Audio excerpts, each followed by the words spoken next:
one of these teams has like good players, and then the other team has slightly better players, and so those players are going to be better than those other players. That means Duke is going to lose. And all right, everybody, what's going on, everybody? Crazy Dog back with another Ohio State live stream for you guys. And for those of you out there who are looking around feverishly on your TV dial, unfortunately this week they're not really on TV, as they're on a streaming service. Yeah. The wonders of Peacock. So I do have Peacock. They got a guy on College Game Day right now who is painted up holding a dog. Hope that paint doesn't rub off on the dog. And if it does, I hope it comes out. Otherwise, yeah, that won't be fun to get out. All right, so how are we doing? See if the people start popping in. Ohio State and Purdue. Of course, I talked about in the preview stream last night or yesterday about the history and everything. I don't really got to go through too much. I pretty much went over it yesterday. Wisconsin and Iowa. What a matchup that'll be.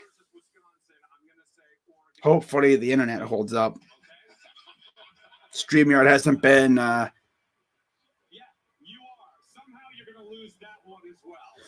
yeah.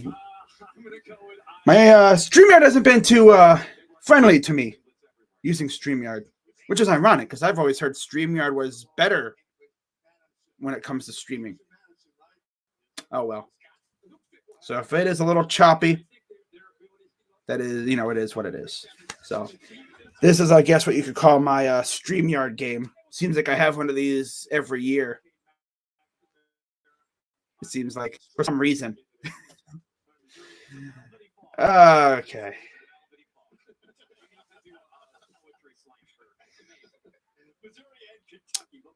All right, so they're doing Missouri, Kentucky. That'll be a fantastic game to watch.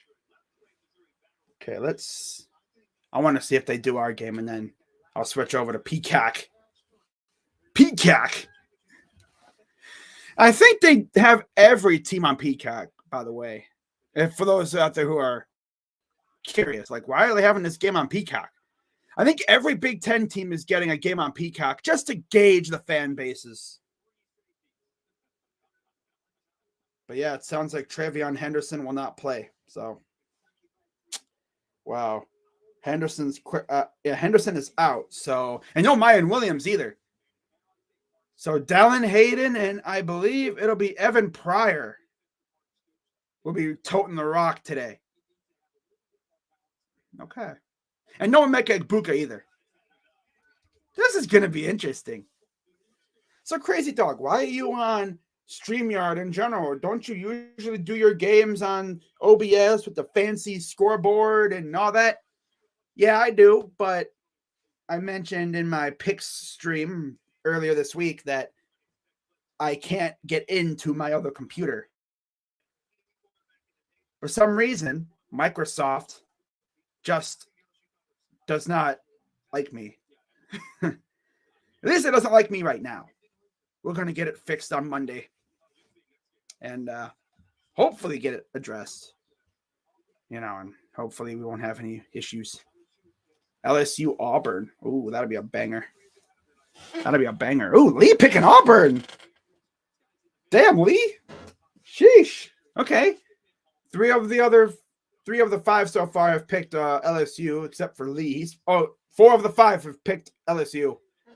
A&M in Tennessee. Ooh. But yeah, this should be a good game. Talking about this one. Need Ohio State to come out playing serious football in the first quarter. Wait, there's someone with a sign that says I love Penny, P-E-N-I, and then they have like a little thing there. It's like, whoa, hold up. Chill. We know what you're trying to say. But there might be people out there that take it the wrong way.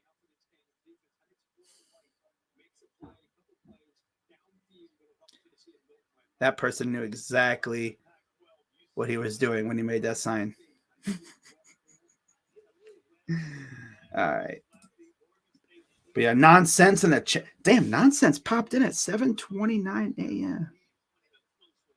Damn. Okay.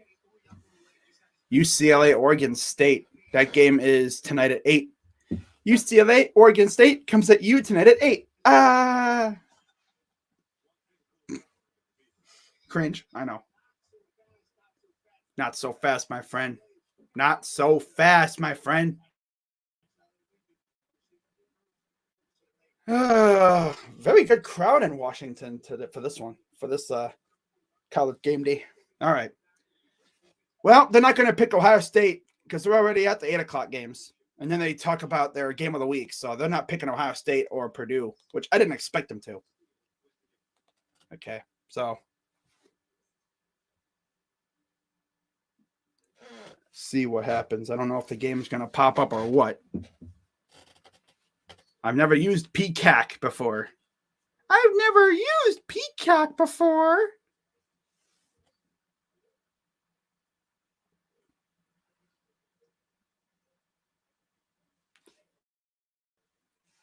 All right. So I got it on my TV right now. We'll see if it pops up. I'll give it until like 12:03 or whatever, and then we'll see. What's up, JB Taylor? How you doing, buddy? Yeah. But yeah, shout out to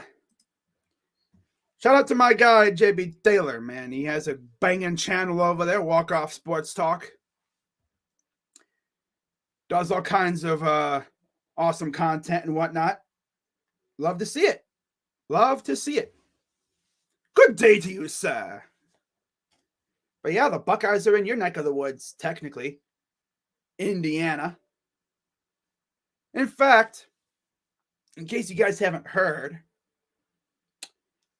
Ohio State has had 3 road games this year. Okay. All 3 of them have been in Indiana. Indiana University in Bloomington, South Bend against Notre Dame, and West Lafayette against Purdue. That's crazy. I got Indiana on TV and your stream up, ready to watch Indiana teams get crushed. I mean, you can watch Notre Dame later. At least you guys got Notre Dame in terms of Indiana sports, right? I mean, you guys mainly live off of like the Colts and the Pacers in terms of pro teams, but you got quite a few college teams to root for. So we'll see if this thing actually pops up. Okay, so starting in a second. All right, cool. Awesome. Yeah. Go Bucks. Yeah. All right, so we should be underway. It should probably pop up right at noon. High noon. But yeah, shout out to everybody watching right now. Got 7 people in the chat. Hopefully everything, behaves. First game on Peacock for the Buckeyes. And you know what this means? Now that I have Peacock, I will be doing Guardians Peacock streams every once in a while. I think they've only had like a couple Peacock games every the last couple years since they started it. But in terms of the apps that I have, for those out there who are legit curious, I have Peacock, HBO Max, and Paramount Plus. Those are my big 3. So yeah, we should be underway here in a few. It says underway started a few seconds ago. Okay, where to stream at? Hang on.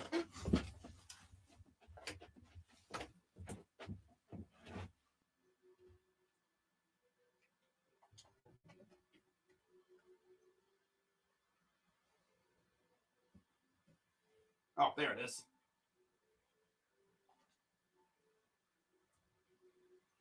There we go. Okay. I see what they did to me. All right. Come on.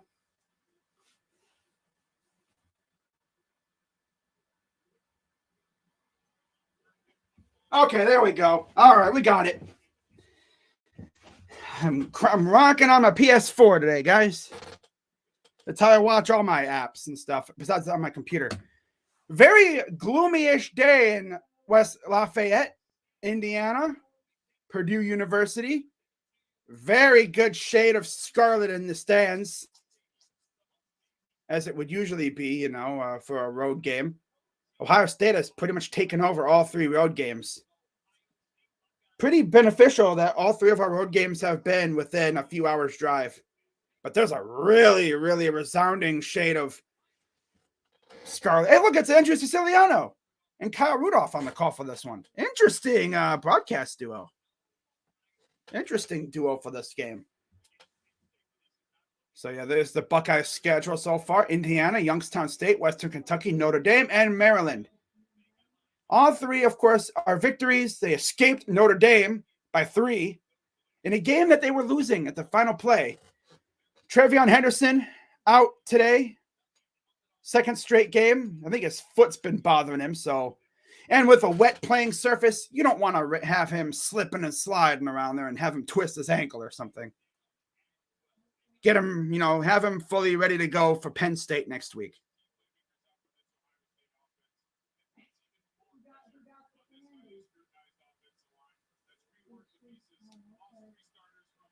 But Kyle Rudolph.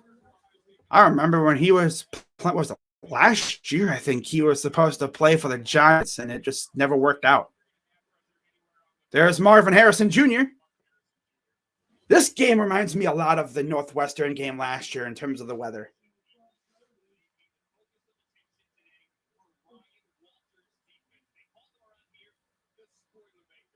The Boilermakers. Oh, my God. Most wins when unranked. Purdue, 17 versus top 5 teams. Illinois and USC have 11 apiece. Wow. Boilermakers. What kind of a cringy-ass name is that? But there's the student section as the Boilermakers come out of their newly renovated end zone. Like that little corner on the other side.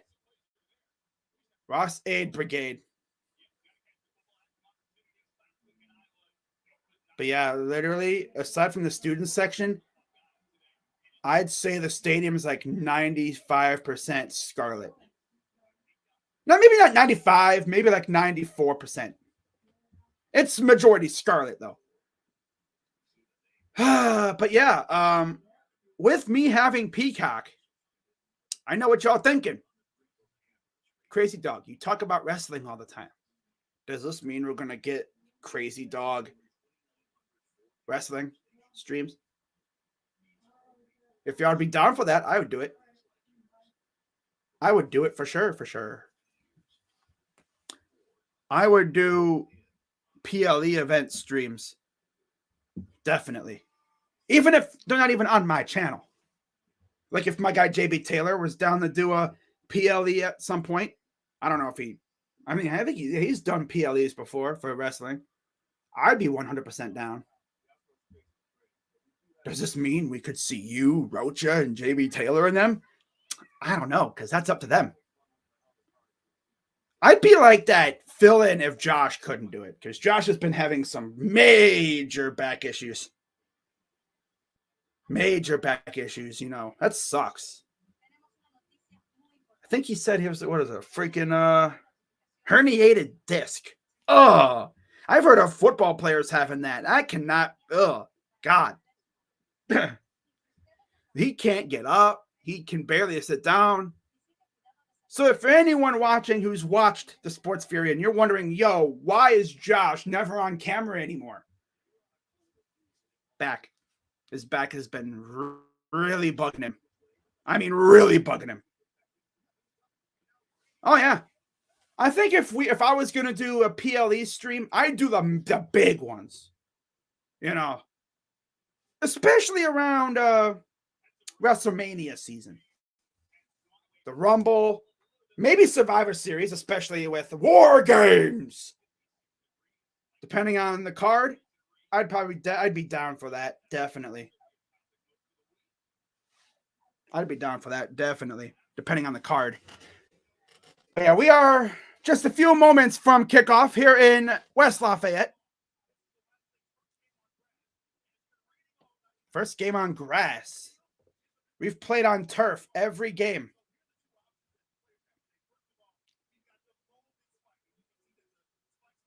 Yeah, they have molded spikes, and then I think they have, the plastic screw-ins.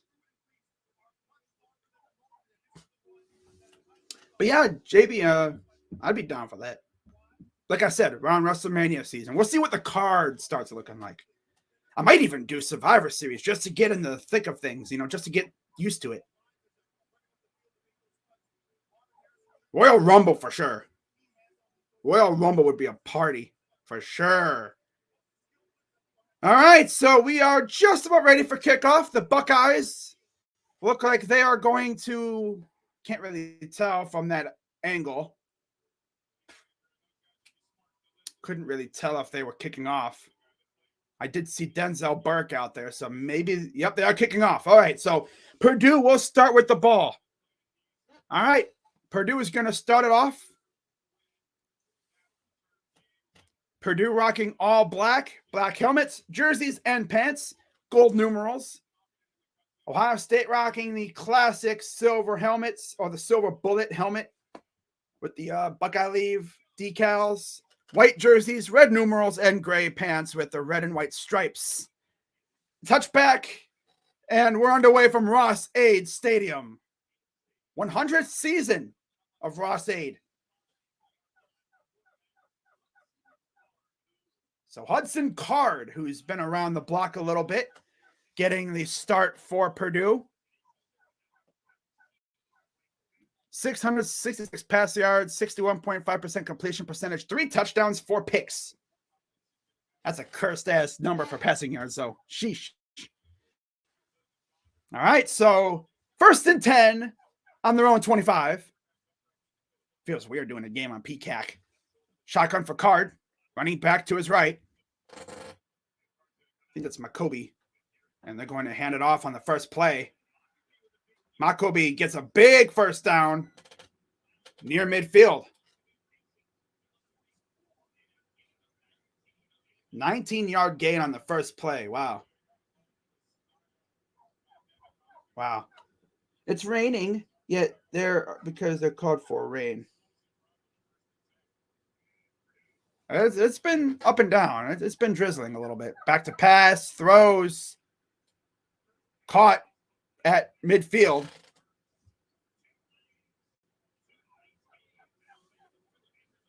Second down. Did you guys see what happened in Colorado last night? If you all watched at 10 o'clock at night, Colorado really lost to Stanford after being up 29-0 at halftime. Shotgun for Card. Runs it again here. Gets the first down. Man, Ohio State's defense getting eaten up up front again. Oh, man. My old ass went to bed at 9:30. Damn. I feel that, though. All right, so 1st and 10 again. Inside Buckeye territory. Back to pass. Rolls. Dumps it off. They are just relying solely on the dump-off game here. Just eating up free yards inside near the 35. I mean, is this Buckeye defense even awake, bro? Are we even awake? I mean, my God. Just letting them move down the field with ease at this point.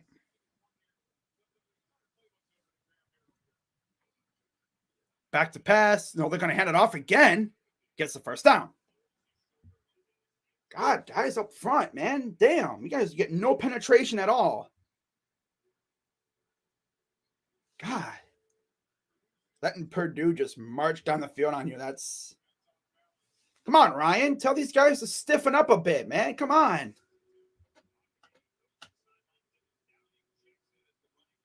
Back to pass. No, they're going to hand it off again. Delayed handoff gets about a yard.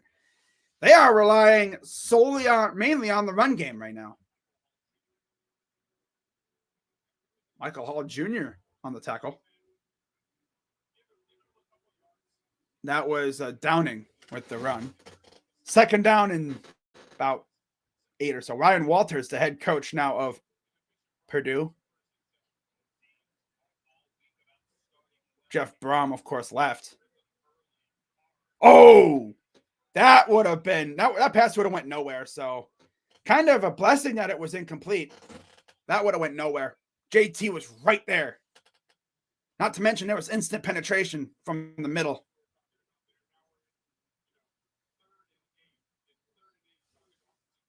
That's funny, though. My old ass went to 9:30. Damn. That's crazy. 3rd and 8 now for the Boilermakers. Be great to get a stop here. Back to pass. Pressure coming. He's going to throw it over everybody's head. Trying to go for the tight end, and their drive stalls out. So good job by the defense to stiffen up. All of a sudden, they started getting some pressure in there and got some stops. And look at that. Forced them to a possible field goal here. This game is going to be just like the Northwestern game, isn't it, last year? We all remember how bad that game was. That game was horrible. There is a little bit of a wind going, so we'll see how this is. 48-yard attempt. Snap. It's up, and that thing is nowhere close. Wide, well, it goes this way. So, yeah, wide left. Well, I guess it'd be wide right because they're coming at you. But it's wide right. But to them, they're facing the left. So, very interesting situation there. But Buckeyes will take it back. Wow, after all of that, they get no points. That is crazy. All of that, they had a great drive going. 0 points. That's tough. That's tough. But like I said, I might actually do like a Survivor Series just to get used to doing a pay-per-view. And then we'll see about Mania season. Because for those who've never watched a Sports Fury wrestling stream, they could get pretty lit. Let's just say. Because usually they only do like the big pay-per-views.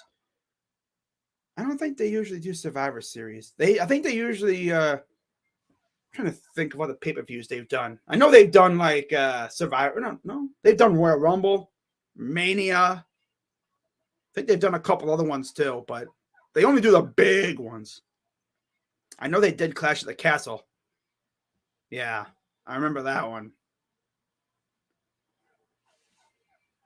Are you going to do Crown Jewel? No, I'm not doing Crown Jewel. At least I can watch, but I'm not doing it.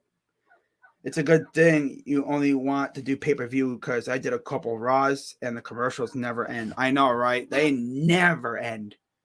I'm not going to stream Raws or SmackDowns or anything. No. Only pay-per-views. The big stuff. Because everyone can watch a Raw or SmackDown. But not everybody wants to buy Peacock to watch PPVs. Or as they call them now, PLEs.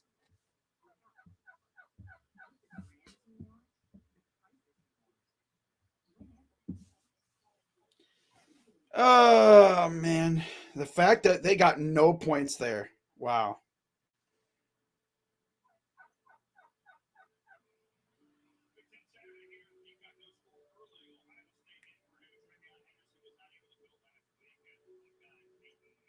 Wow.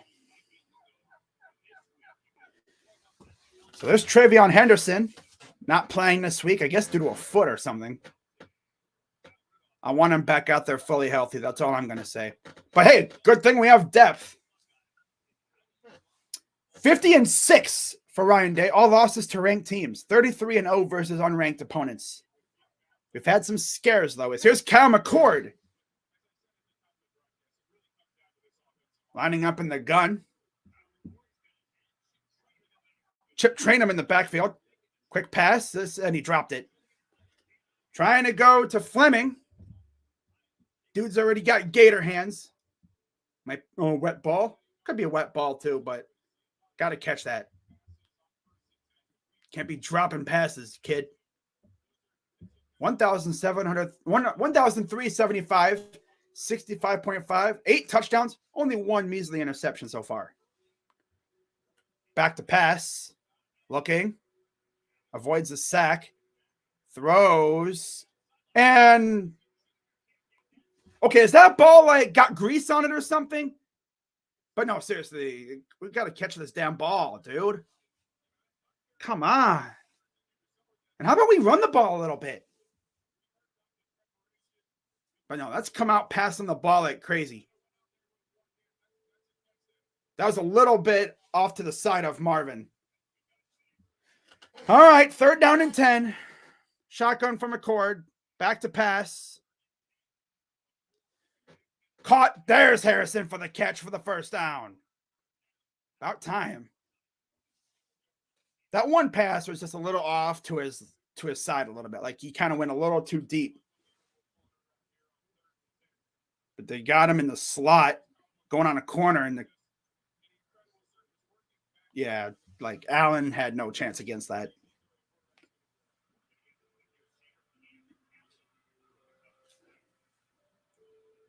Shotgun.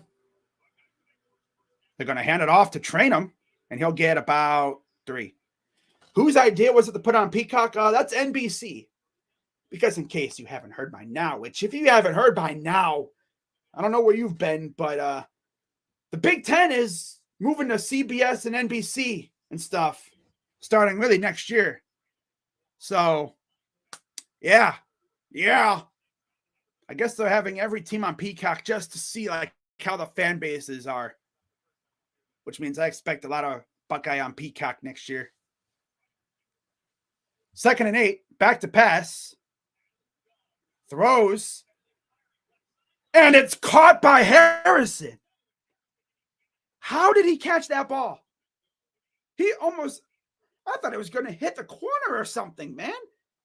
Talk about fitting that thing in a keyhole.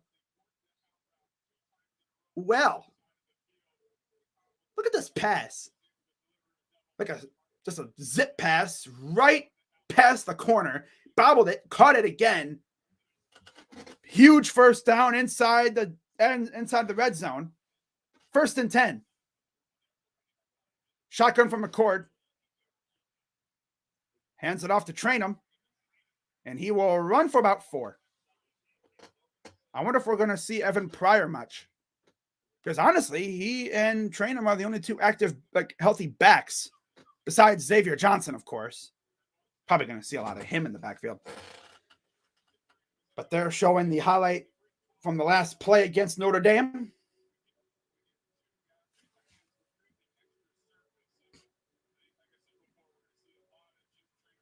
Wow. All right, so 2nd and 6, back to pass. Throws it, batted away against Harrison. Trying a little dump off pass that went nowhere. It wouldn't have been much anyways in terms of yards.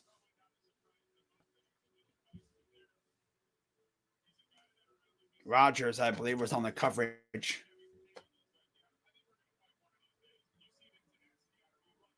So it's 3rd and 6.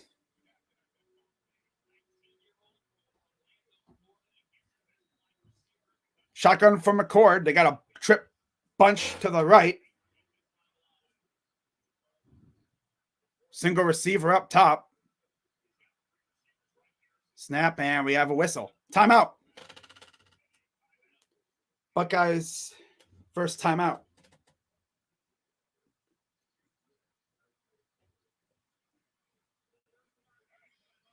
Someone on Twitter or someone, I can't remember who said it, but they said like Ryan Day looks like he has like Sharpie for like a mustache. And I can't unsee it now.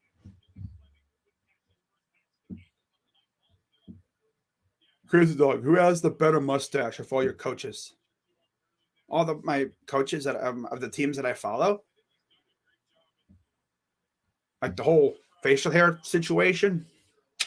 Well, Tito doesn't have facial hair like that. He's not a facial hair. He's never really had facial hair, I don't think. If he has, it's been like a little mustache, but it's been nothing.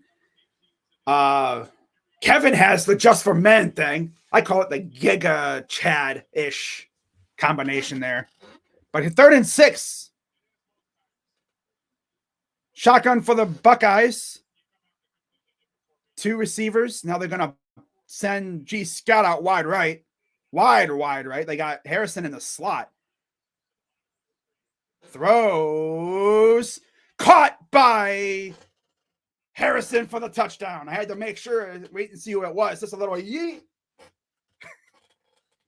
Off his back foot, and Harrison caught it for the touchdown. Yeah. Just what the doctor needed to start this game. With how slow we've started games, we needed this start.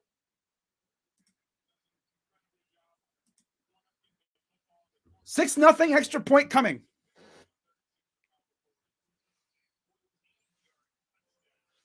Snap. It's up. And he missed it. So both teams missed a field goal or extra point.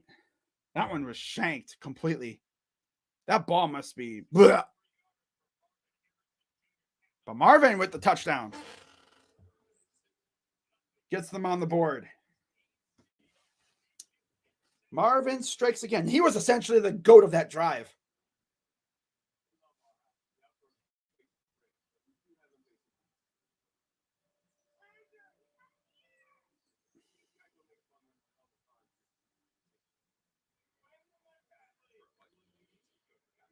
Okay. Yeah, I was thinking about using OBS, but I didn't really want to have to pull up the ESPN scoreboard. That thing's always been giving me hassle. I like doing my own scoreboard. But yeah, now I have, in terms of like streaming apps, I have pretty much all the ones where you can watch like live sports and stuff. Paramount Plus. Obviously, Peacock. Obviously, right? Yeah! You bought and support Peacock. Unsubbed. Wow, Brewski. That's how it's going to be? Well, I mean, you want me to do Buckeye streams. I had to purchase it. It's got good stuff, though. I got Peacock. I'm not even going to call it Peacock. I'm going to call it Peacock. Cock.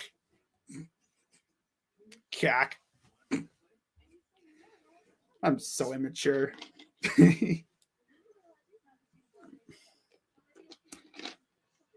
It's so funny, though, because, like, my channel has grown so much. It's like, people aren't going to like what you do. That's what I've learned. You know? You're not going to have... Not everybody's going to like what you do. You're going to have haters. And what I've always learned is you haven't made it until someone hates what you do. They see you streaming and they get all mad for no reason. Like Brewski's like, you bought and supported Peacock. Well, I mean, I want to do Buckeye games. I can't stream Buckeye games if I can't watch them. What am I going to do? Stream the freaking ESPN box score? As a troll job, I should just do that one day. Just literally stream the box score. Put on ESPN box score and just no voice or anything. Just stream that as a troll job. Yeah, right. Exactly. Walk off. He needs a freaking brewski. And they kick us away. Buckeyes up 6-0 after this shanked extra point. Here's the return. He'll get, and there's a flag coming in late. Could be a hold of some sort, I'm sure, because although it came in on their side, so it might be a hold on them. It's usually what it is. Unless like one of our guys did the naughty while tackling. Marvin Harrison Jr. coming in on like a slant almost. Had a little bit of a double move in there, I think, too, to get some space.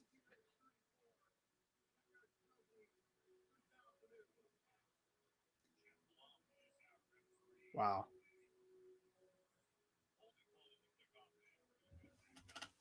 So there's Marv on the sideline. He was essentially the MVP of that drive. There's Hudson Card.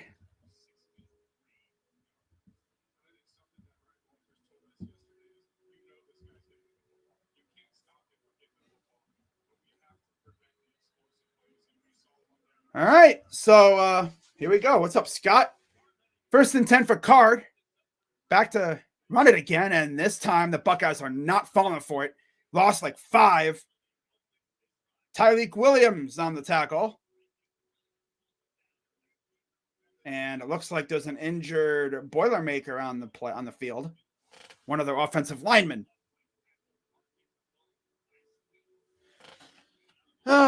Isn't that what the one YouTuber does? Oh man, I can't remember his name. I'm sure there's a YouTuber who does that. Yeah. They will literally stream just the ESPN thing. No voice, no background, no. It would be just like if I just put on the ESPN box score for this game, no voice or anything, and then just left. He found Donnie at a game. Wow. He did? That's crazy. Yeah. The whole community is so fun, though. You know what would be crazy, though, JB? One of these, like, days, if this community was really like that, we did, like, a bar stool thing. Like a big-ass get-together. Me, you, Josh, Sean, Rocha. Like, literally every single person that streams games all get together to watch, like, a big-ass event like Super Bowl or something. That'd be freaking crazy. Or, no, because that'd be a lot logistically. We're talking, like, 12 people. Or no, not 12, but I'm exaggerating. There's probably a good, 8 people in the community that really do content like that. Maybe more. Some of this community is so weird. I know, right? I'll go back to radio and Playboy magazines if I have to. Okay? Okay.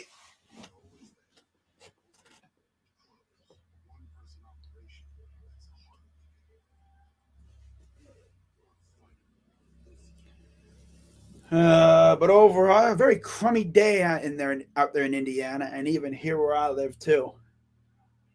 It's crummy all over the place in the Midwest at this time of year, because we're essentially in the midst of fall, getting closer to November, and before you know it, that ugly white stuff is going to start falling from the sky. But yeah, Karam, this community is very sus sometimes. Very. Don't make me do it, Brewski. Damn. Uh-oh. Uh-oh. Uh-oh. Coverage will resume shortly.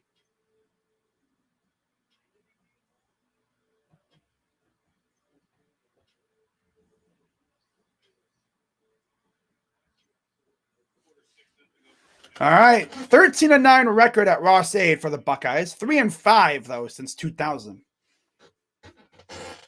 Wow. Yeah, Purdue's given us hassles on the road. Nobody reads Playboy. No.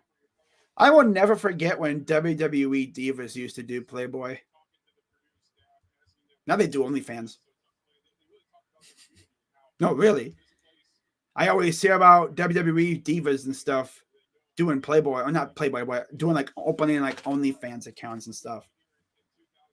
Mandy Rose had like a fan time, which is the same thing, and she said that she makes more from that than she did as a wrestler. It's like, damn. I'm unsubbed. I'm begging you to. And there goes the Boilermaker off to the locker room. What's up, AJ? 2nd and 11 for the Boilermakers. Card. Going to hand it off again, and that'll go for maybe 2. Got met instantly by some silver bullets. Georgia losing the Vandy? Not surprised. Loving that as a Gator fan. I bet you are. They're not going to lose to Vandy, though. They are not losing the Vandy. Check back in like 15 minutes. I bet you they'll be winning. 3rd down for the Boilermakers. Shotgun for Card. Back to pass. Pressure coming from the back end, and there's a flag. There's a flag down, too. It looks like a false start or no, probably a legal motion. That's what it looks like. It looks like the one ref like pointed to Purdue immediately. They're coming over to the Ohio State side, so they might be trying to get. Oh, that's just the ref. Okay. Illegal formation. Oh, 5 are men in the backfield. 5 men or more in the backfield. You can't have that. No one cares about FSU. LOL. It's so funny because I go on social media. I go on like X, and I follow some FSU and Canes fans and stuff, and it's so funny to see them go back and forth. FSU, Canes, and Gator fans just all love bickering with one another. So after the penalty, that'll back them up a little bit more. No, they're going to punt it away. Okay, 4th and 1 now. Oh, that's right. They said he. Oh, I thought they said he dropped it. Nope. Now what? No, another whistle. Now what?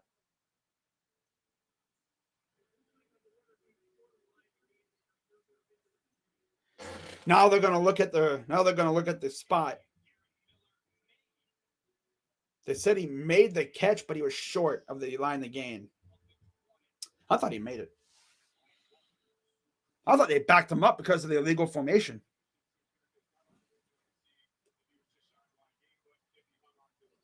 I'm guessing we declined it. How did your Blue Jackets do? Blah! That's how we did. We did blah! Same old, same old. Although Patrick Laine scored, but it's really Jake Bean scored too. But defense still blah. Goaltending still blah. Same old, same old. It's almost like Brad Larson never left. Oh, technically he never did leave because it seems like Pascal Vincent's like the same thing. They did look a little better, but nah. They still got a long way to go. I didn't expect much out of them this year anyway. I don't expect much out of them. As long as they're decent, like they're not the worst team in the league, I don't care. Because they're rebuilding. Actually, no. All I care about is Fantilli and Johnson and them all look good. And Gaudreau and, yeah, they're going to look at the spot. Because the tight end had to come back for the ball. They originally thought he dropped it. But I guess they said he caught it. And then they said he was short of the line to gain. But it's all about where the ball is when his knee is down. From the Cavs, I expect a top 4 team in the East and a playoff powerhouse. Oh, now they're probably going to say he didn't catch it. Now watch. They're going to say he didn't catch the ball.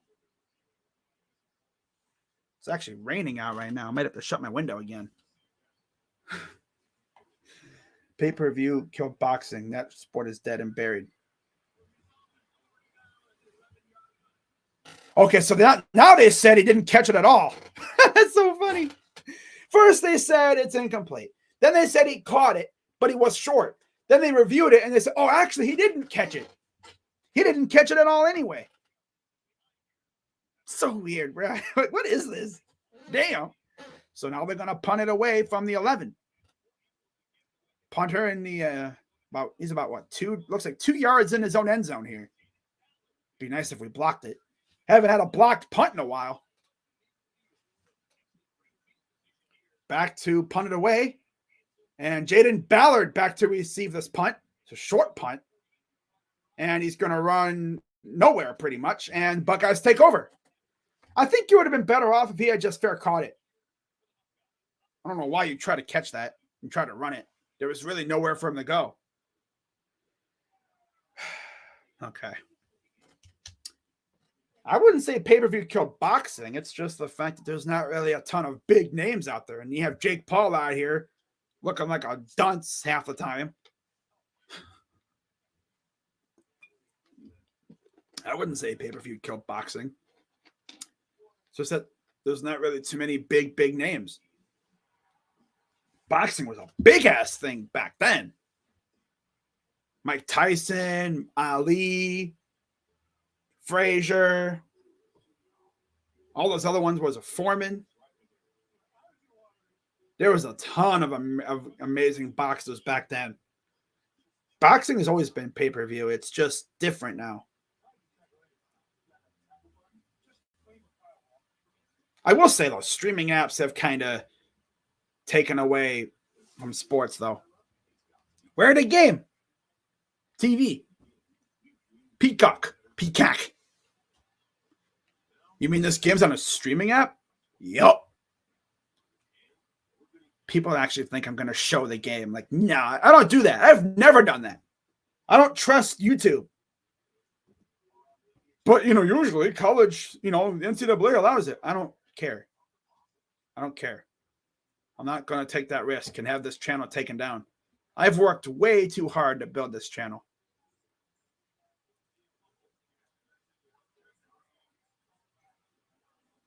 But yeah, like I've said earlier, one thing I learned about being a YouTuber is you're not going to please everybody. So essentially, I've stopped trying to please everybody. Yep, not everybody's going to like what I got to say.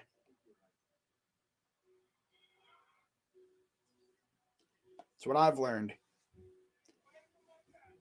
Tyson used to fight every month on HBO. HBO. Now it's on a streaming app and stuff. I remember the old days when I was younger and I'd want to watch a freaking WWE pay-per-view. I would simply just call up the provider, the cable company, and say, yeah, we'd like to order this. Like when I first got DirecTV, that's what we always did. Just call them up and say, yeah, purchase whatever.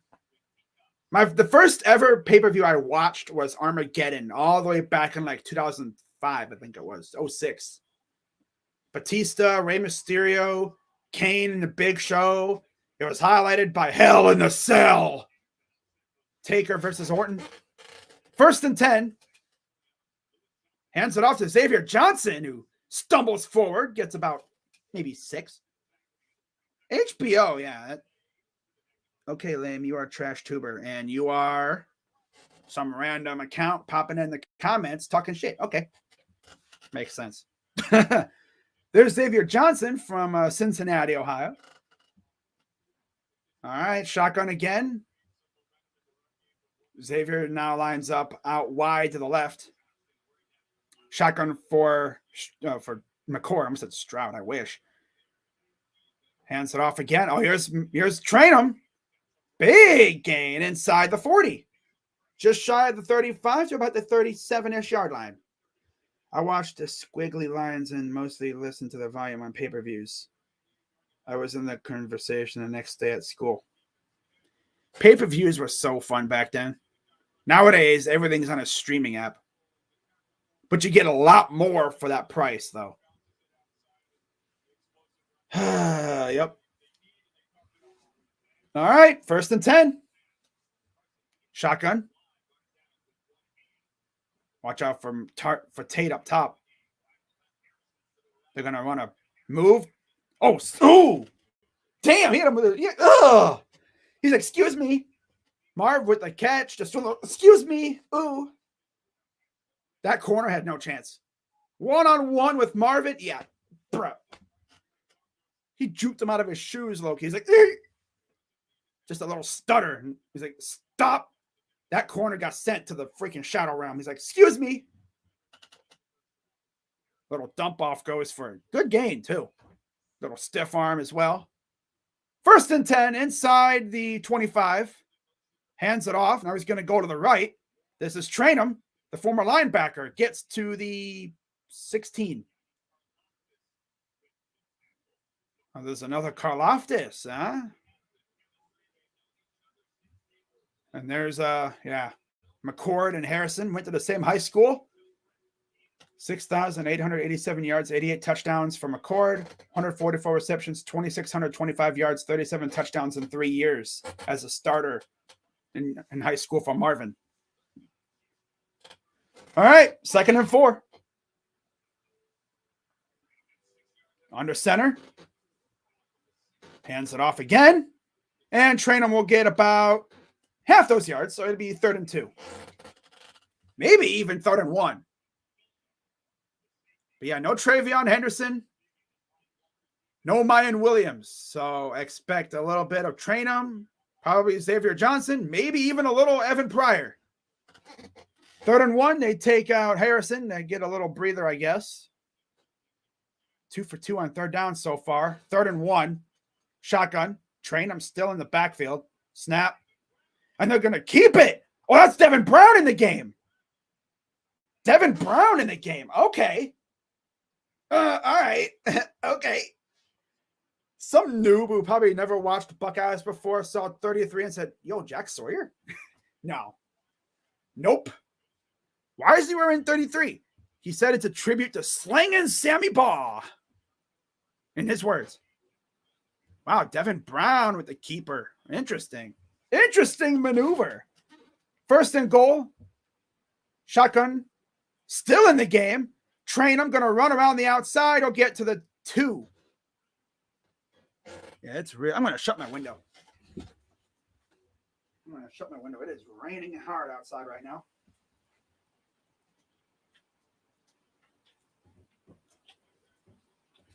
All right.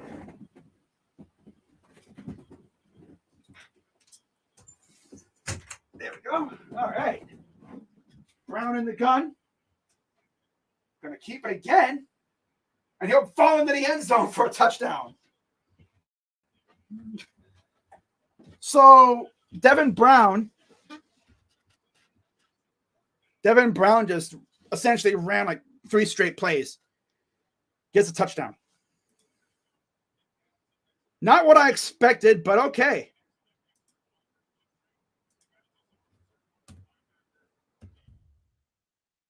A 12-0 pending extra point here. Probably the best first quarter we've had in a while. 12-0, 3:44 to go in the first. Extra point coming up. It is really raining outside right now. But I'll tell you one thing. The grass needs it. Hasn't rained here a lot lately. All right. There's the extra point. It's up, and that's right down the middle.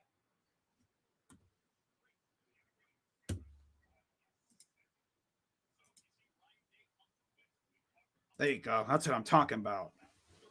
13-0, and Devin Brown.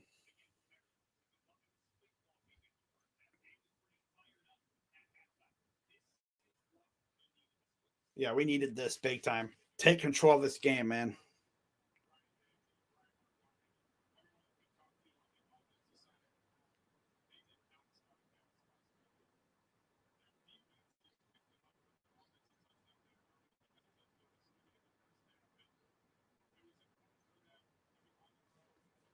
Devin Brown never threw that, did not throw the ball once that drive. It was just all runs. He got the runs. Wow. Wow. Yeah, HBO is now called Max. Yep, I have Max as the app, yeah. All right. 13-0. Here comes the Boilermakers back out.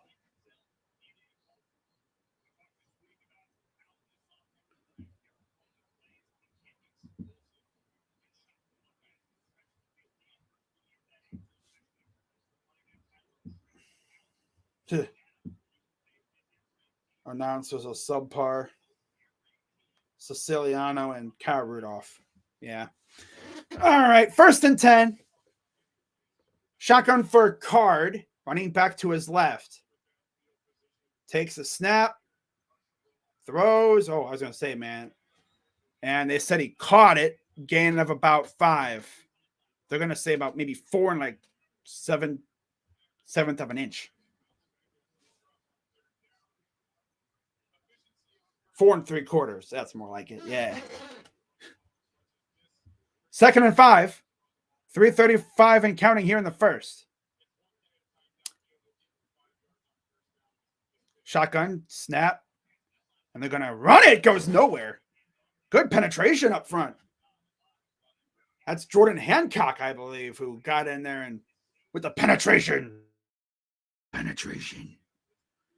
We love deep penetration. Hancock on Peacock.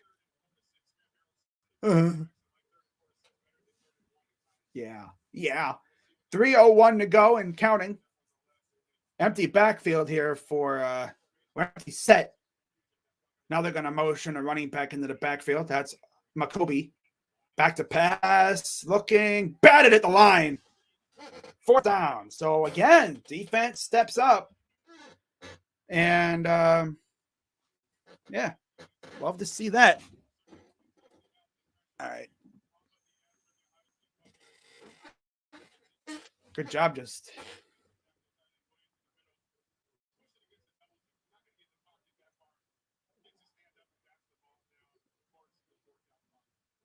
HBO is called Max now, in case you didn't know. It's been Max for a while. Here's the punt. I thought he was going to fake it, but no, you don't fake it like that.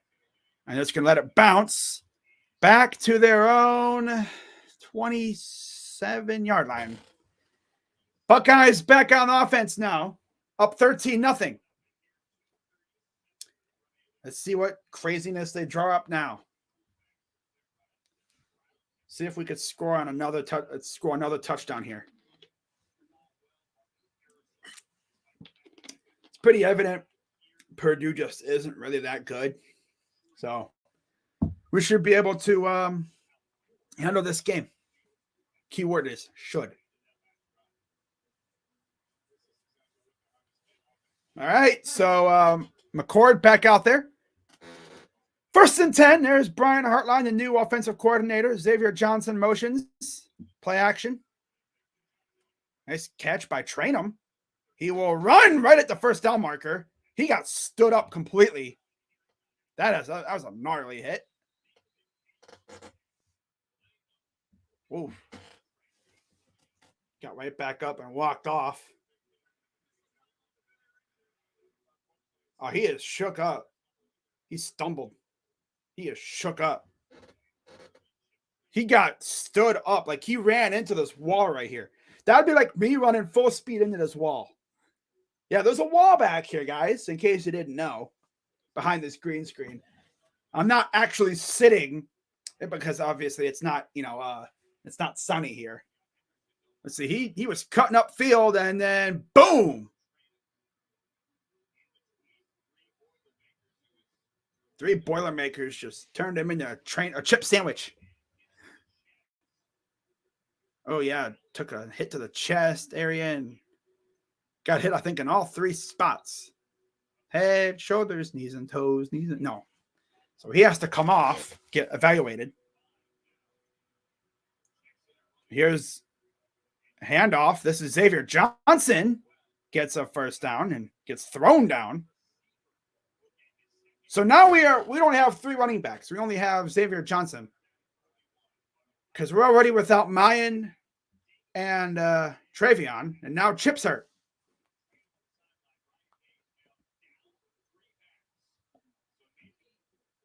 Do we see Evan Pryor? Oh, Dallin Hayden's there too. Don't forget. Oh, well, that's right. We have Dallin Hayden too. So 2nd and 10.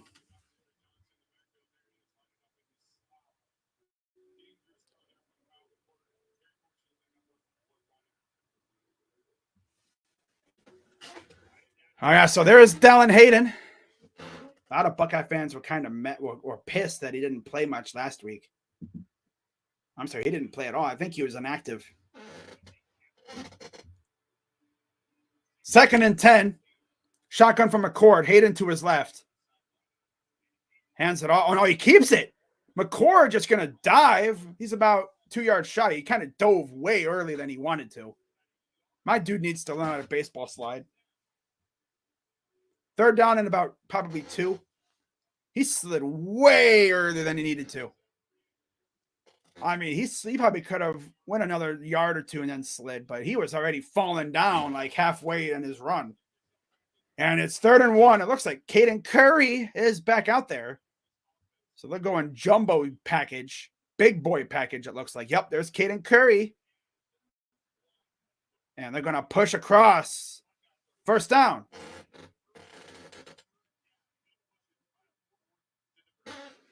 So Buckeye drive continues. And we're approaching the end of the 1st. Curry. McCord. Little low-key tush push there from Caden Curry. All right, 17 seconds. Back to pass. Throws. And it's another pass trying to go to Harrison. And corner is like, I strapped you up. Harrison be like, boy, I cooked you last time, bro. Shut up. Be like, boy, shut up. I cooked you last time. Now, if Harrison cooks that corner that just did that, if I'm Harrison, I'm going.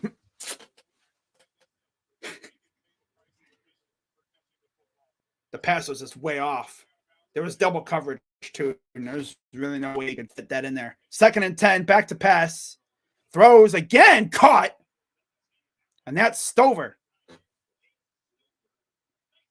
Cade Stover gets a catch, and that'll end the 1st quarter. 13-0 Buckeyes after 1. So much better quarter than last week, definitely. Love to see it.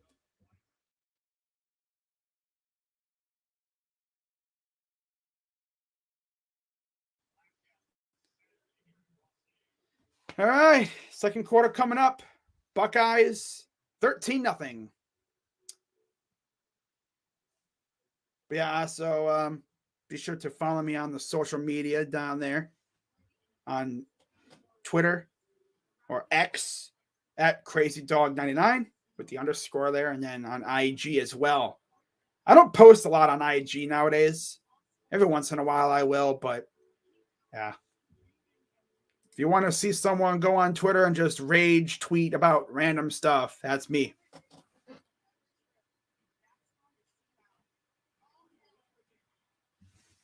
Mm-hmm.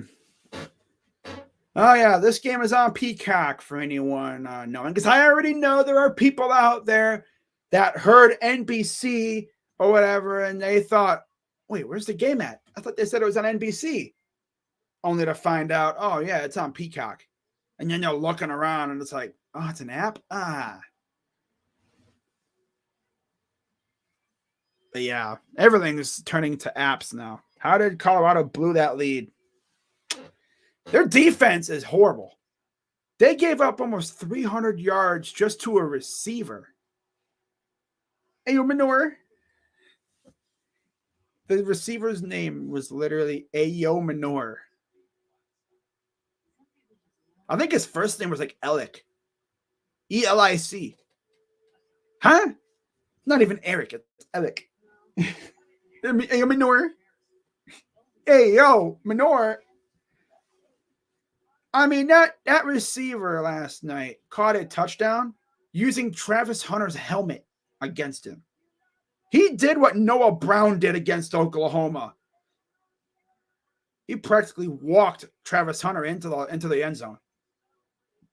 Like, bruh, he sunned Travis Hunter. They were down 29-0 at halftime. Came back and won that game. Like, how bad the Browns going to lose tomorrow? I have no idea. A lot of people saying we could lose by like 3+ touchdowns. I wouldn't be shocked if we lose by like 2 touchdowns or less. I wouldn't be shocked at all. It's all about how PJ Walker plays. If we take care of the ball and essentially play keep away, we have a chance. But the defense also should be able, hopefully, to go out there and do its thing. But there's Brutus in the house. So let's see what the Buckeyes offense does here as they are closing in on the red zone. Again, they've scored 2 touchdowns so far, one to Marvin Harrison. And then the other one was a Devin Brown.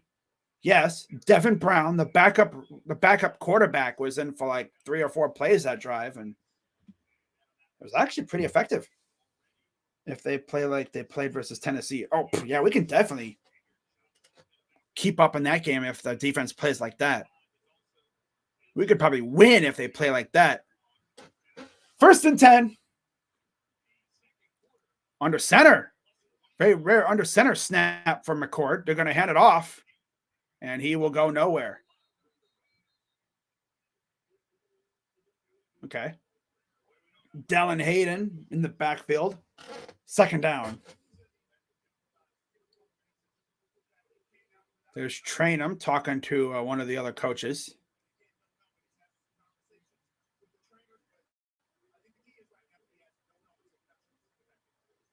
Yeah, I don't think I'll be back in there.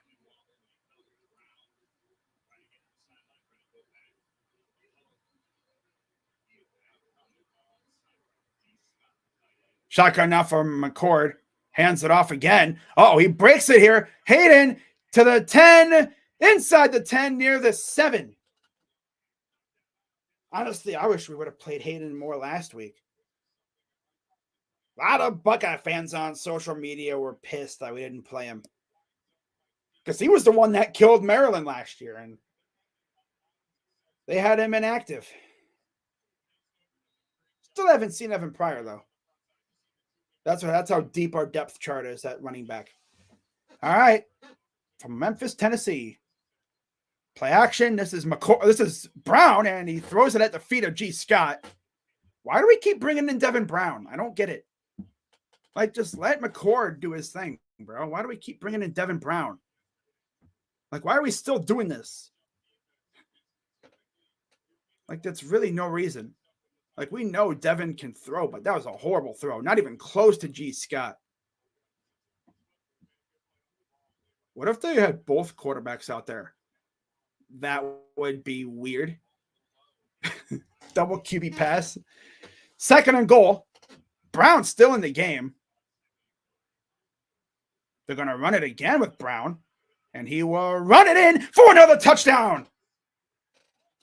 Then he lost the ball, but I think it came out afterwards. So I don't think it matters. Touchback. But wait, I thought the ball...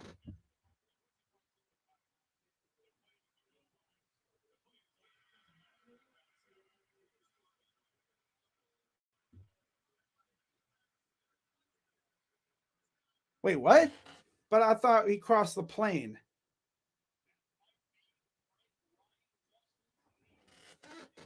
You know, maybe this is a warning to stop playing this buffoon. Oh no, he lost it, I think, before he crossed.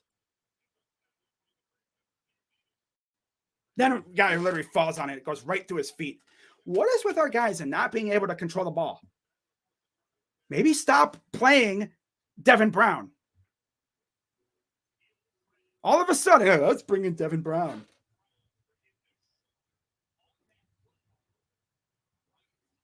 Yeah, right there. Just, I don't know why Devin Brown's in the game. Oh yeah, it was out before. Good job, Devin. Yeah, I don't want to see this guy on the field anymore. No reason why Devin Brown should be out there. No reason at all. No reason at all.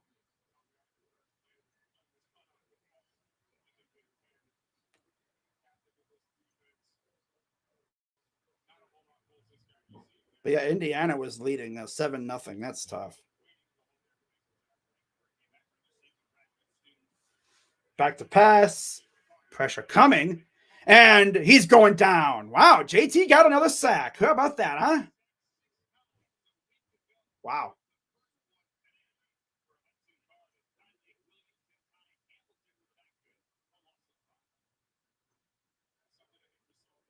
I think I've learned that our pass rushers are more or less containing than actually attacking the quarterback.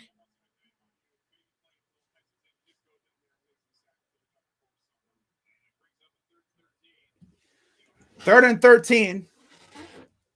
That was just a well-placed shoulder by Devin Brown. They should just make Devin Brown a running back at this point. Back to pass. Throws, and he is met immediately by Denzel Burke. Did get some yards, but still short of the first down, so that drive goes nowhere. So good recovery, but Devin, buddy. I get why they use him, but you got to be, that was just a well-placed shoulder. Oh, well. But how did Dallin not fall on that ball?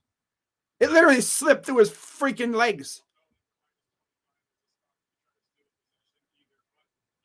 Like, how do you not fall on that?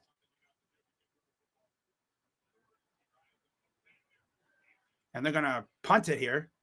And that'll be another short punt. Don't touch it. There you go. Let it go. Buckeyes will take it back.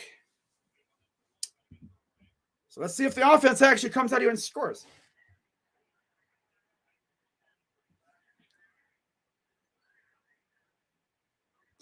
Purdue's cornerbacks talking a lot of crap for a unit that's getting cooked. Dude's doing the seatbelt for nothing. Marvin has 4 for 77 and a touchdown in the first quarter. And the dude treated it like an incompletion, like that's the only target he's had. He literally hit the seatbelt celebration. We went, ha! It's like, dude, he's been cooking you guys all game, pretty much. He had 77 yards and a touchdown in the first quarter. I wouldn't talk crap until maybe like the end or something. I wouldn't do that because, you know, Marvin's thinking, all right, that's noted, kid. That's noted, buddy. I remember that. I will remember that.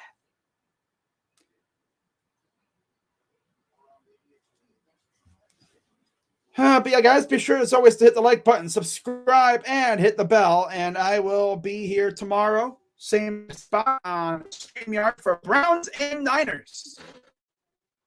Hopefully the I don't really need no random facts. Thank you very much.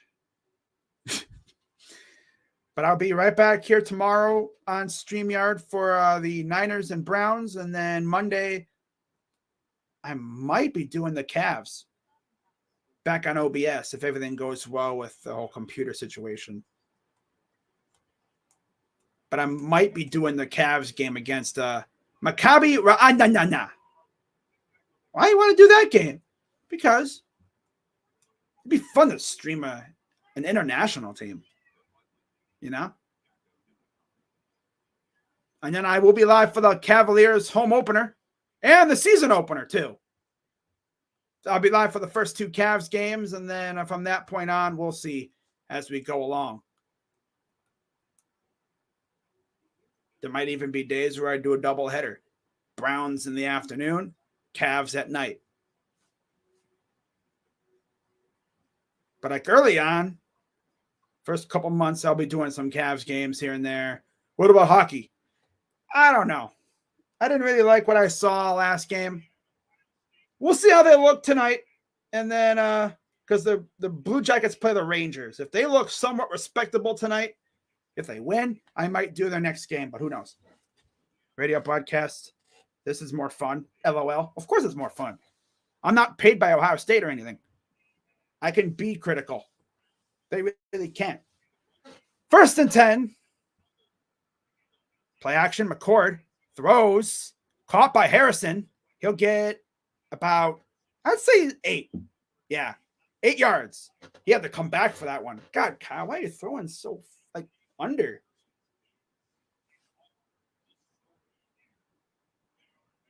Wow. I don't know if you guys can hear it, but it is raining hard outside right now. Yeah, he had to come back for that one. Oh, that shove was borderline almost, he was almost already out of bounds when that shove happened. Got lucky there. 2nd and 2. Shotgun for McCord. Hands it off. This is Hayden, first down. Yeah, just keep cooking with Hayden at this point. What I would do next time if they bring in Devin Brown, I would do like a reverse. Because that when they bring in Devin Brown, they think he's going to run it. Out of action, Buka, Henderson, Trainum, and Mayan Williams. Haven't seen Trainum enter yet. He left, I guess, with concussion symptoms. He was like stumbling all around trying to get off the field or whatever. Shotgun from McCord. Snap. Play action. Quick pass to Stover. First down. Little play action. Okay. A little RPO action. All right. Getting clever. Oh, they got Brian calling plays now, eh? I see he's got the play sheet now, huh? They got Brian calling plays now? That's what I've wanted. Oh, no, there's Ryan. Damn it. I thought unless Ryan calls some and Brian calls some, or maybe Ryan calls them or Brian cooks them up and then Ryan calls them. Here's a reverse. This is Xavier Johnson. Gain of about 9. That might be what they do. Brian cooks them up, and then Ryan calls them. That's usually what happens mostly. I bet. Brian will cook them up like, how about we do this, this, and that? Or like, how about this? And then Ryan goes, okay, let's do that. Or maybe, you know, they alternate. I don't know. Because they did show Brian with like a play sheet, like with the armband. So I don't know what's going on with that. Play action, rolls, throws it deep, and he overthrew, had pressure on him, though. Fleming had beaten his man. Took a little too long for that throw to develop. But I'll tell you what, Kyle McCord has that arm strength. He did miss a couple. Yeah, see, he was, yeah. Need better blocking, though. 71 got beat on both sides. He went with the inside guy instead of the outside guy. Simmons got beat on both ends. All right, 3rd and 1, 9:06 to go here in the half.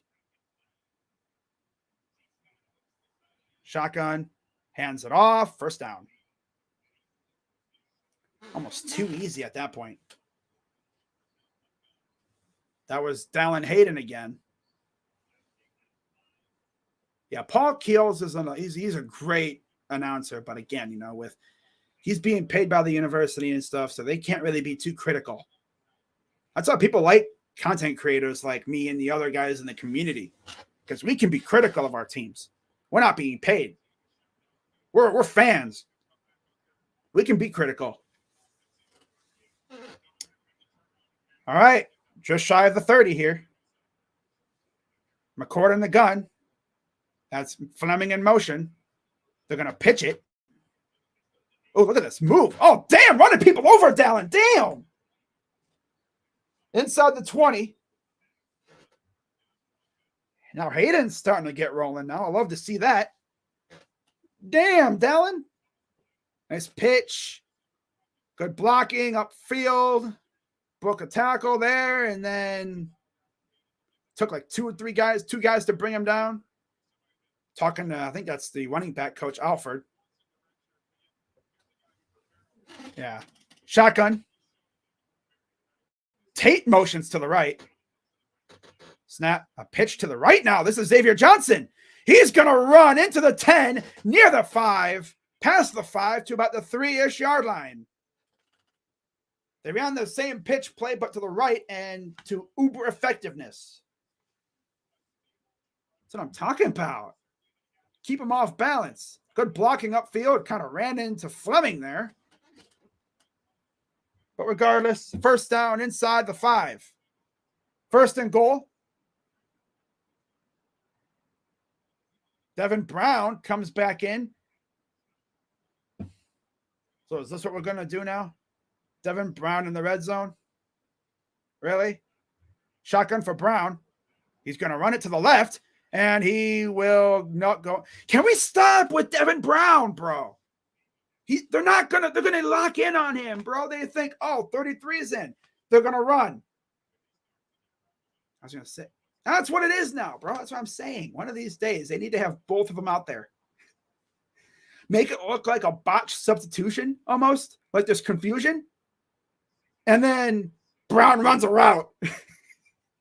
They need to do that, like what the Browns did with Manziel a couple years ago. A long time ago when we had Shanahan and McDaniel. That would be a goated move, but it'd probably backfire. Second and goal, and now we have a timeout because they don't know what the heck they're doing. Oh, boy. But, yeah, can we, seriously stop with this whole, bringing in Devin Brown thing? Second timeout used by Ohio State. Got to make sure they're on point here.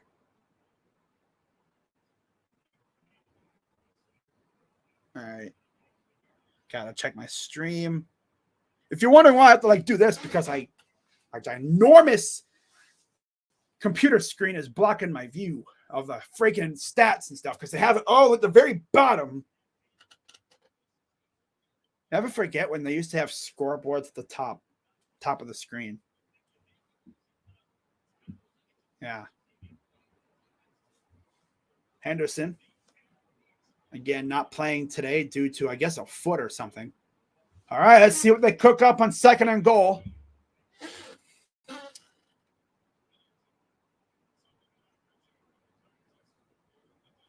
It is really raining out there right now. It's crazy. All right, shotgun. Play action. Coordinating. Throws caught. Touchdown. Marvin Harrison Jr.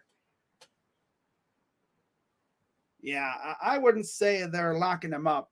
That corner shouldn't have been hitting the seatbelt. Seatbelt. He's got 2 touchdowns in the first half.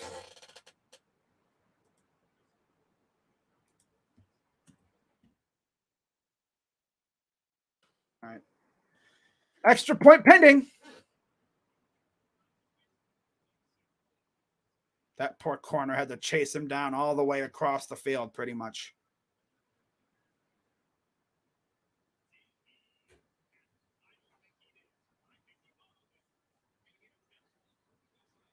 They're going to say he bobbled it, didn't he? It never hit the ground, though. That's the thing. No, I think they're going to say he bobbled it. God, are these commentators anti-Ohio State or something? God. NBC just does not like Ohio State, I guess. So they're probably going to say he bobbled it. I couldn't tell because at first my screen got blurry. But they're going to say he bobbled it.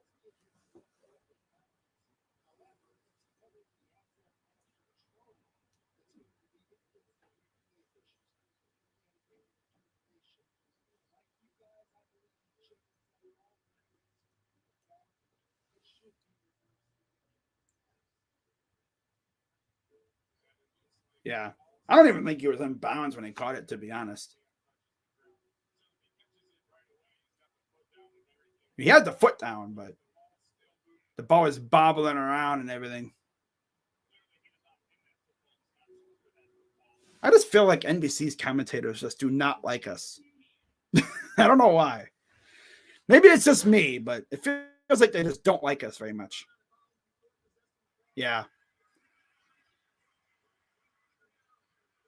Yeah, so it'd be third down. I thought at first he caught it, but seeing the replay, he didn't catch it. It was close, though.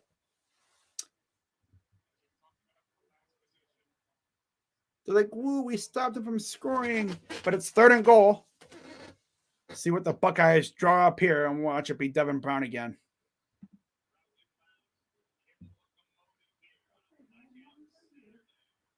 So McCord out there. You see Hayden to his right. 4 wide receivers. Shotgun from McCord. Snap. Back to pass. Throws. Caught. Touchdown. Cade Stover. No debating that one.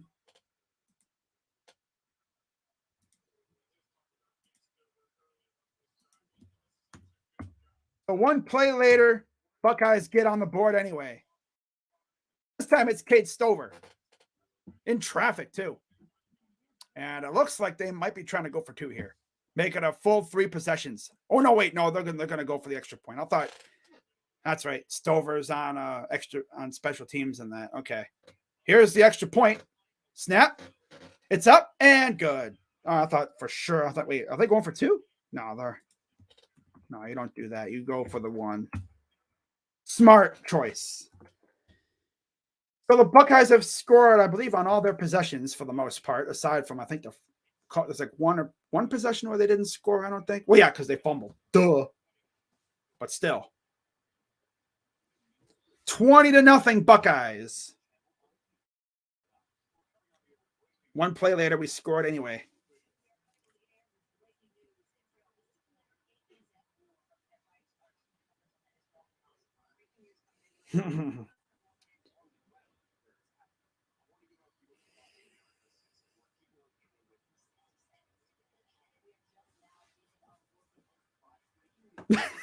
That's funny.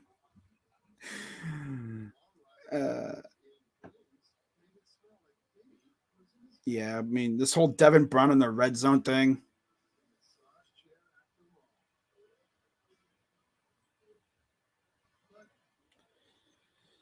Devin Brown in the red zone is an interesting strat. Playing people baffled by glitch in the matrix after spotting a plane that appears to be stopped still in the air. Huh?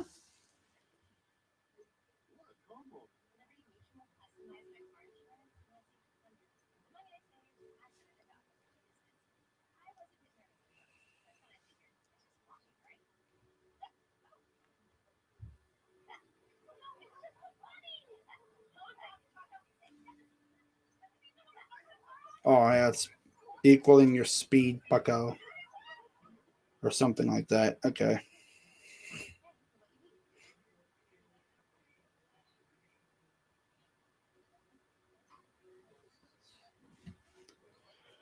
Oh.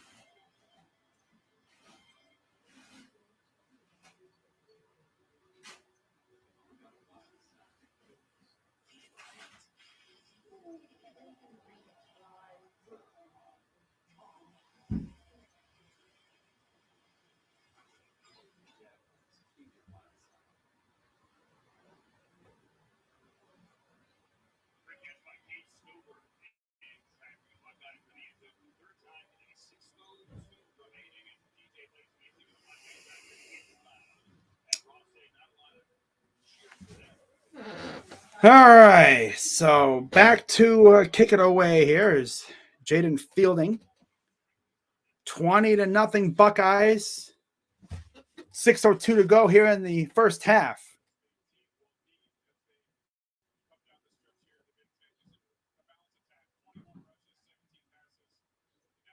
All right, kick us away. And they will actually return this kick. Oh, great coverage. I think that's Jermaine Matthews that got down the field and made the tackle. In Kentucky right now. Go Bucks. Go Bucks. Captain Fox. So the first half possessions, missed field goal, and then 3 straight punts for Purdue. 9 plays on the first drive, and then 3-3-3 for 2 yards, 5 yards, and 5 yards. So they haven't really done much so far since that first drive. First and 10. Snap. Gets about 4-ish, maybe 5 again. Second down. That's Sonny Styles. His brother is actually also on the Buckeyes, transferred from Notre Dame this offseason. So that's nice. All right. 5:35 to go. 20-0 Bucks. Second and 5. Oh, damn. And he had to come back for that one. Got about a gain of 2. Third down.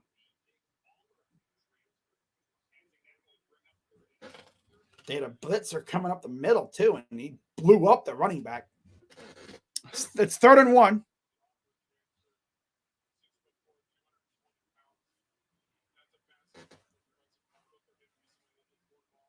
Oh for 4 on third down so far.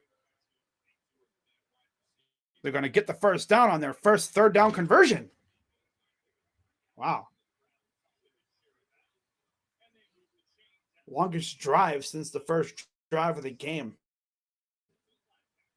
With on the field, only to score 0.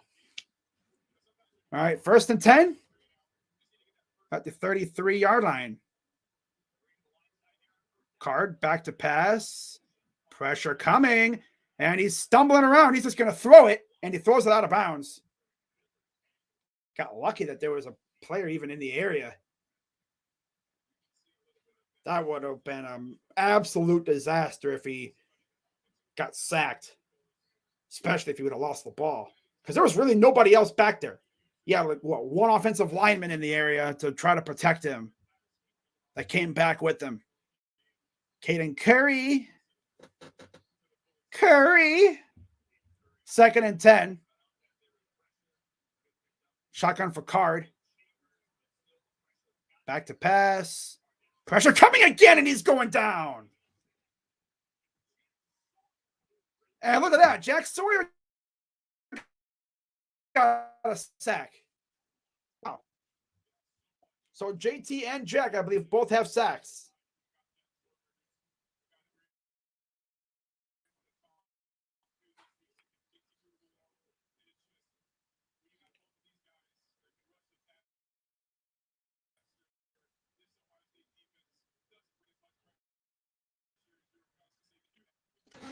Third and 17. Now they're inside their own 30, just shy of the 20, just outside their own 25. Card. Back to pass. Pressure coming again. He's going to get batted down at the line again. And, yeah, that was Tyreek Williams again. I think that's the second time he's batted a pass down at the line. So the drive had a little bit of promise at the beginning. You know, they were moving the ball a little bit. Got one first down, and then that sack happened, and then deflated the entire drive. They lost those yards that they had just gotten to, I'm pretty sure. Mostly all those yards. Omari Abor, Hero Canoe. 4th and 17. Another short punt. It'll go out of bounds right around the 40. And they're going to rule it at the, at the Buckeye 40. So this is where they take over. Oh, Brock Bowers limping. Ooh.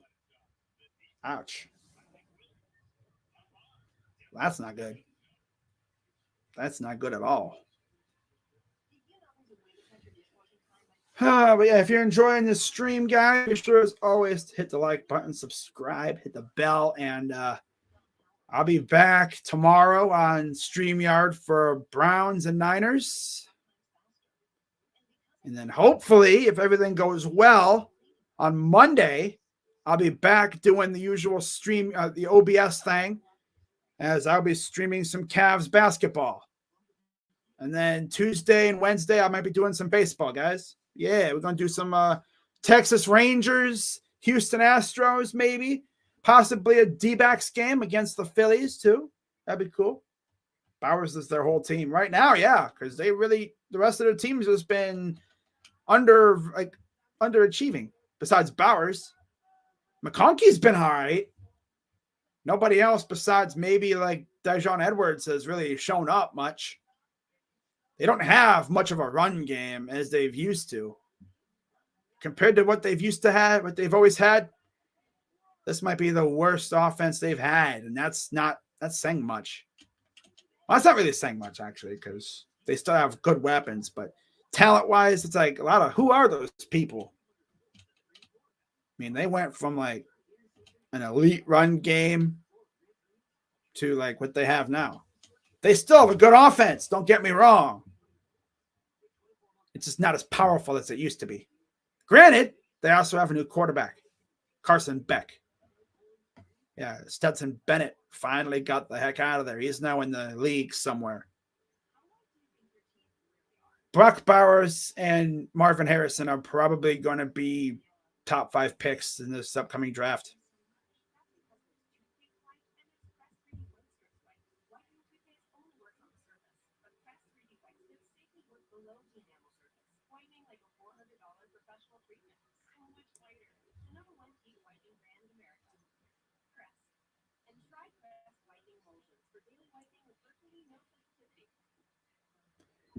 Time to move them from the number 1 spot. Well, I'll look at the scores and stuff at halftime, but let's take a quick peek here.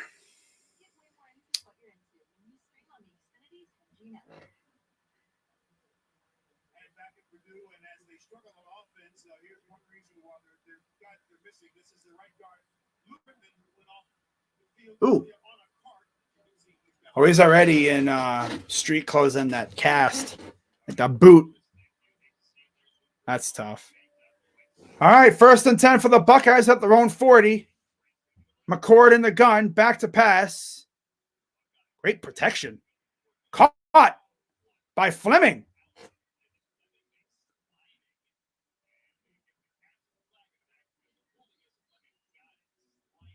Going to be a flag probably on holding on Simmons. So that'll be coming back, I'm sure. It's probably going to be on us.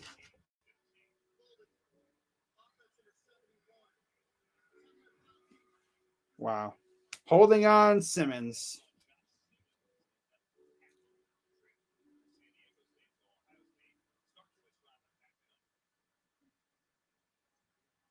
I mean, the dude was stumbling, so. Huh. So that negates that play.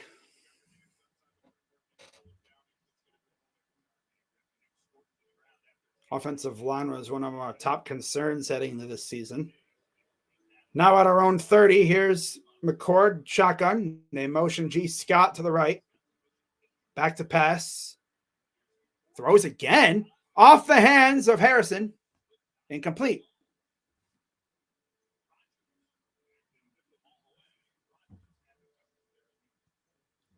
Second and 20.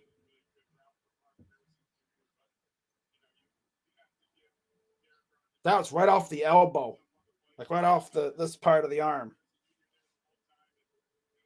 Like the inner arm area. Huh. 5 receptions, 85 yards, and a touchdown for Harrison so far today. Have him out wide on the right. Shotgun. Throws it deep. And it's off the hands of Johnson. God, can these guys please catch the ball with their hands and not their elbows? Stop trying to catch the ball with your inner arm. Nice job to evade the pressure, though. And oh, boy. Nice job to spin out of that sack attempt.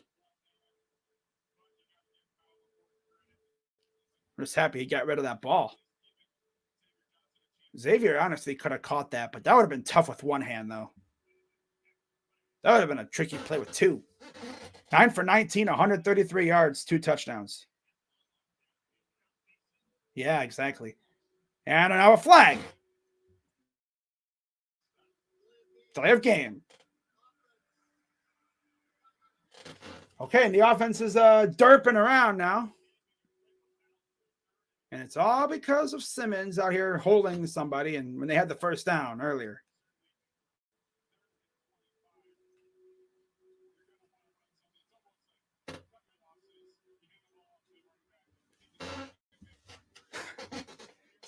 3rd and 25.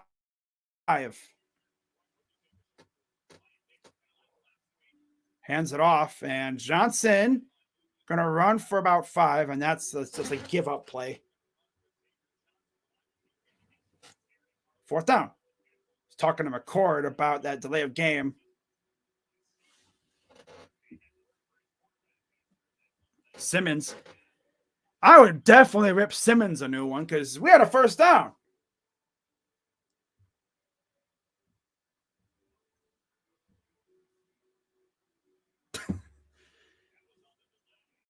Yeah, that was on the delay of game. I'd be way more pissed at Simmons because we had a 1st down and Bozo's out here holding. A fair catch.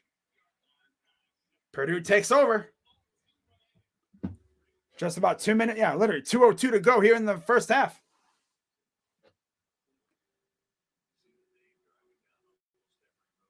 Wow. Yeah, I would definitely rip Simmons a new one. I would go after McCord for that delay of game. You got to get the ball, got to get the playoff. But Simmons literally cost us a 1st down. Wow. Ugh.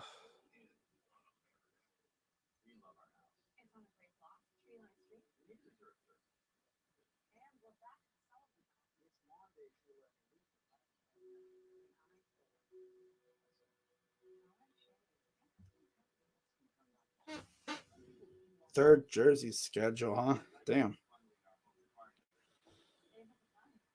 Oh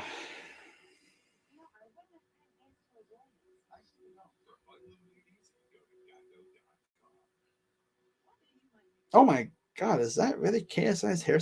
Ugh. Oh. Damn. All right, let's check on some scores from around the league, around the nation. Yeah, Indiana ain't no slouch. They're not good, but they fight. They're a fighting team. They don't back down, that's for sure. But let's get real here. They kind of do stink, but they don't go down. They go. Let's just say they have a tendency for going out kicking and screaming. Yeah. Although, yeah, they're not very good.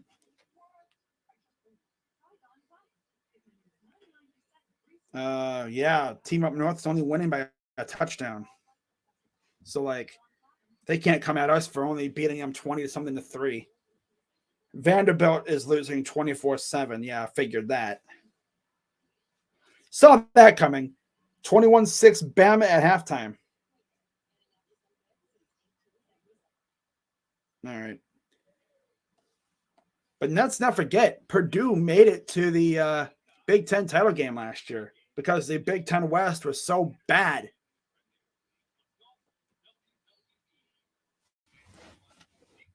All right, so let's see what happens on this drive here for the Boilermakers.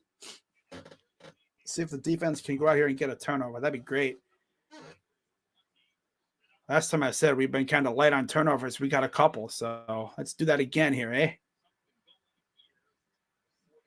Here's a quick snap, a handoff, and they'll get about 4, maybe 5. Again, right around the same spot. What's up, nonsense? But yeah, Indiana's hanging tough. They're a kind of team that doesn't go down without a fight, at least mostly. Back to pass, pressure coming, throws. That's a 1st down. Minute 30. That's Deion Burks. I think first time we've heard his name, really. 1:34 to go. 15 first downs for the Buckeyes. 5 for the Boilermakers. Back to pass. Pressure coming. Oh, almost got sacked there. Now we're just going to let him run around like a maniac, and he'll get the 1st down. Okay, so letting Hudson Card run around. Okay. Defense falling asleep.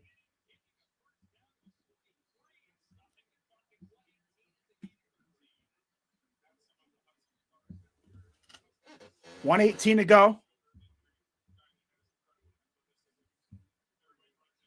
Hudson Card in the shotgun. Running back to his right. Going to hand it off. Runs around the edge to the 40. And he'll get the first down and more. Here we go with the touchdown before half. Because all of a sudden our defense is in their minds in the locker room already. It's like, oh, wait, we got to go back out for this drive? Oh, okay. They did this to us in the first drive. Wearing 3 Ohio State shirts. Wow. 1st and 10. Best drive they've had since the opening drive. Shotgun for Card. Back to pass. Throws. Incomplete.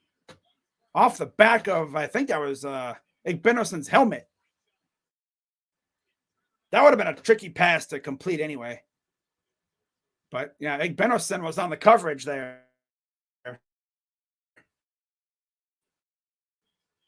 From the transfer from Ole Miss. You know, they were going at it. Good job by the ref to just let them play. They're going to run it. And touchdown. Oh, at the 1. Yep, of course. Here we go. Give them a touchdown right before half because, you know, defense is in the locker room before halftime. Classic.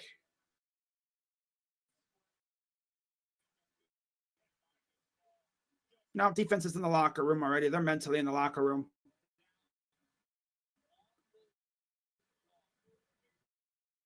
It's like, did they forget that they have to go out here on this session here? Damn. 1st and goal.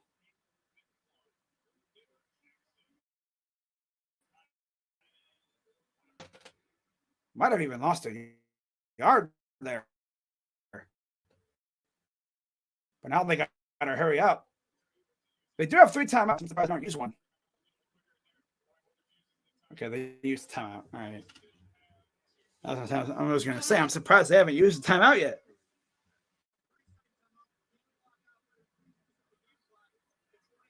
But the defense just decided, okay, we're going to go to the locker room.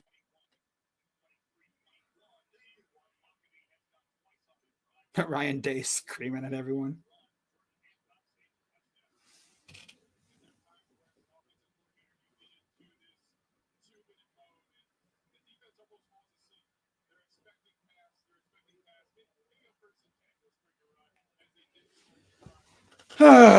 Second and goal.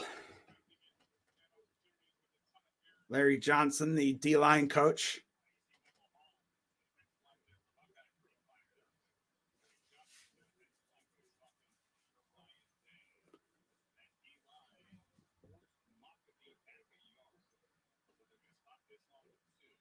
So they knocked him back a yard here.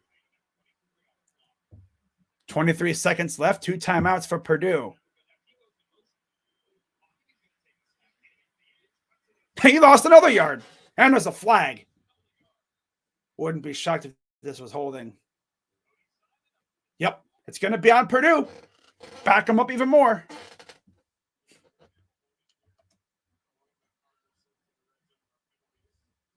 Holding. Offense. It's on the tight end, I believe. That'll back them up even more now. It's on Miller. Purdue will call timeout. That's tough. Remember, the last time they were in the red zone, they had a field goal attempt and they shanked it. Completely missing. Right there. Yeah, there's the hold right there on the right side. On the side where they were trying to run.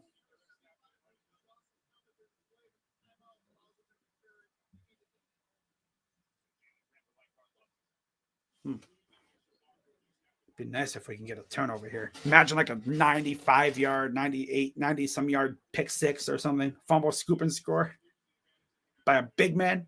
JT Tuimoloau with a scoop and score.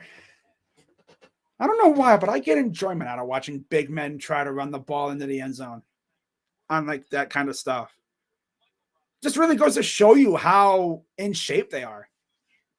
Like you won't usually see a big dude, a D tackle running the ball like that. If they're not in shape then, they will be after that. 2nd and goal. All the way back at their own 12. And now we have a timeout. Ohio State, as they weren't in the right personnel grouping. So that's their final timeout. I'm going to start calling Ryan Derp. He gets criticized by a lot of people, especially after the Lou Holtz comments. But for anyone who doesn't understand why he went after Lou Holtz, it's not really Lou. It's the sentiment that the Buckeyes are soft. They're a soft team. Yeah, see, they were kind of mixed up a little bit of confusion. They didn't know where they were going. So Ryan's like, I'm going to call timeout here. I'm going to get us organized so we don't give up a freaking easy open touchdown. So we know what we're doing.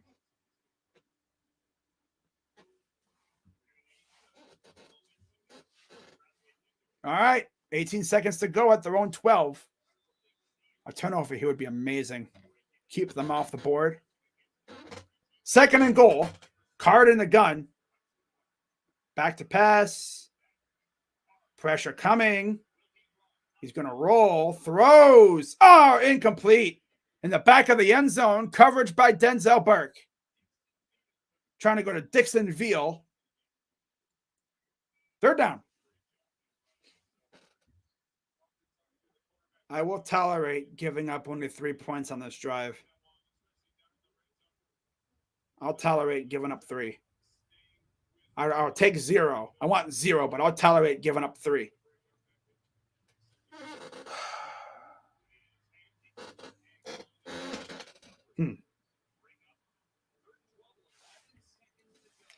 All right, 3rd and 12. Back to pass. Pressure coming, and he's going down. JT and Jack met at the quarterback, and they have 1 timeout left, 6 seconds left. Bring out the field goal unit. Wow. Get all the way down to the 1, and defense stiffens up again and gets a big stop.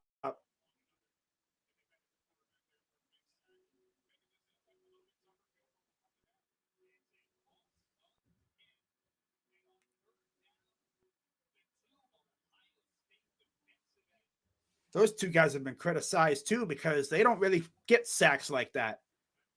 They've been more or less containing, I've realized. They don't really try to penetrate because they're trying to contain the quarterback for the guys in the middle. But now it's like, bro, I'd unleash these 2. They're 2 of the best in their business, bro. Like, unleash them.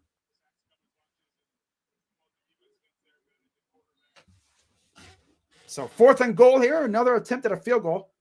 39-yard attempt.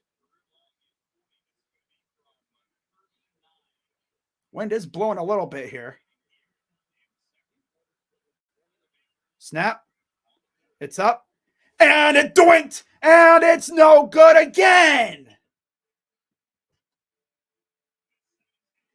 That's the 2nd missed field goal of the game. That's 2 now. Wow. That's tough.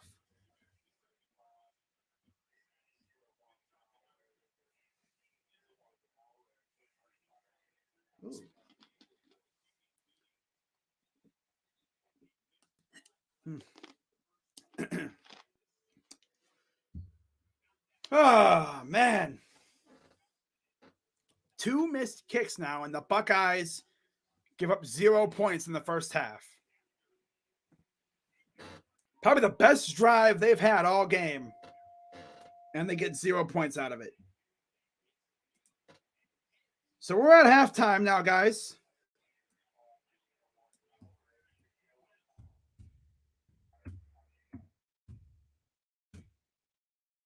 Wow. And here I thought we were going to give up points, but nope. He doinked it. If somehow Josh from the Sports Fair is watching, he just got PTSD from that. Any Bears fan watching just got PTSD from that. All that, and I know, right, Brewski? All that and 0 points to show for it. They got all the way down to our 2-yard line. They were literally at the 1-yard line. They ran it twice. We stopped them. No, they ran it once. I think we stopped them there. Ran it again. They tried to go to the out wide, and there was the holding. That backed them up. They tried to throw it, incomplete, and then a sack. So it just got worse and worse for them there. So 20-0 at halftime.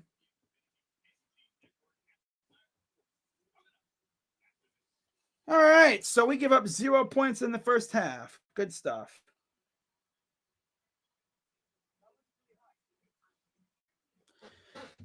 All right, so 21-7 team up north. No surprise there. Not really anything surprising when it comes to the big games that are on right now. Okay. But yeah, all of that and no points. That's tough. Purdue did all that and did not score a point. That's tough. But yeah, immediately following this game, what I might actually do, guys, is instead of doing another stream for this one, I will do the recap after the stream. So, I'll be live, and I'll just do my recap and stuff from there. Yeah. Figured I'd do that instead of having to make another video. Just for this week. The next week, the videos will be back. I just really don't have to put too much on this. This thing is it's holding its own, but it's struggling. The workload. Let's go, Buckeyes. You guys are a better team. Well, yeah, we're a way better team than Purdue. Yeah, we're a way better team than Purdue right now. We're up 20-0 at halftime.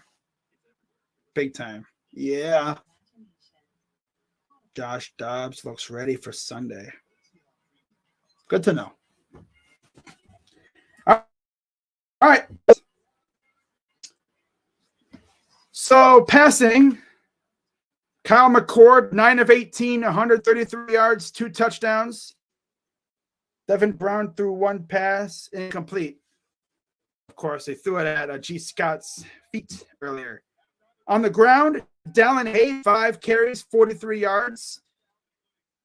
Xavier Johnson, 5 for 39. Chip Traynham has had a pretty decent game, although he did go out with that concussion, I'm guessing.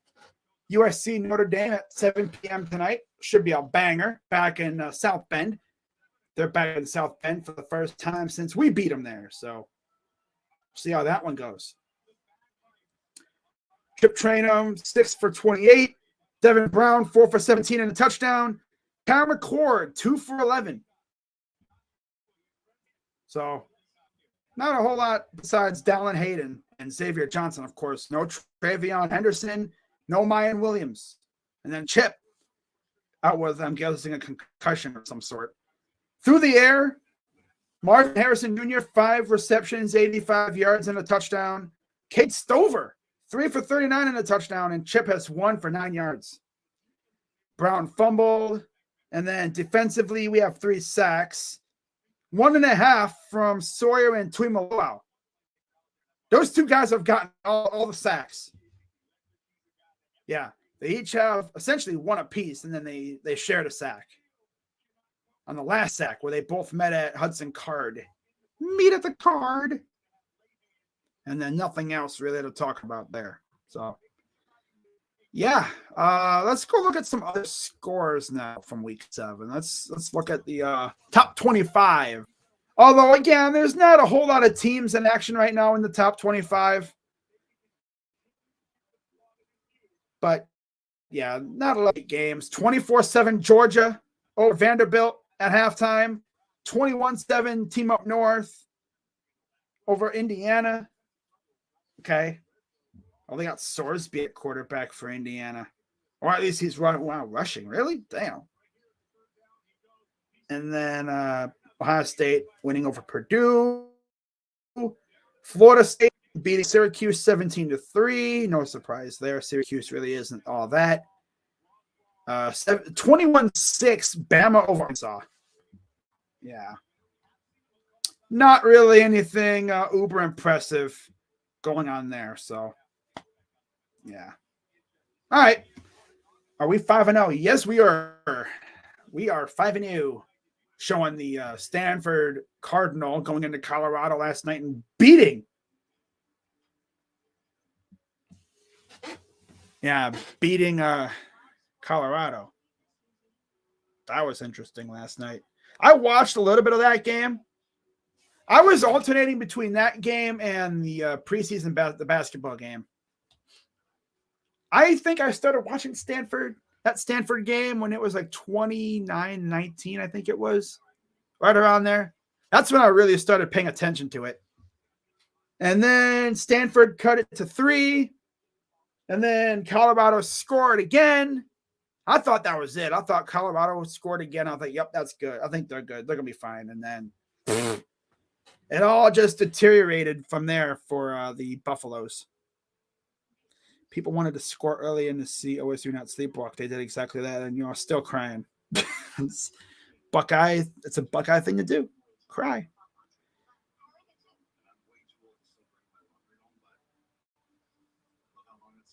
Oh. Wow.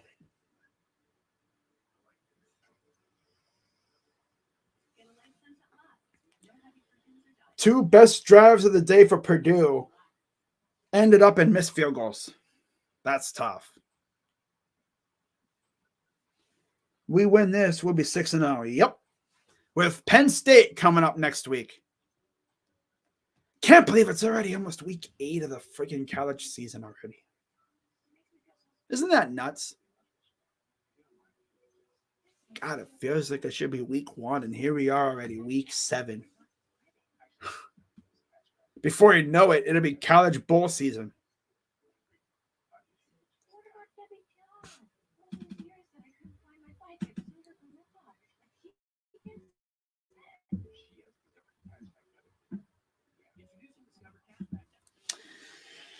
Okay.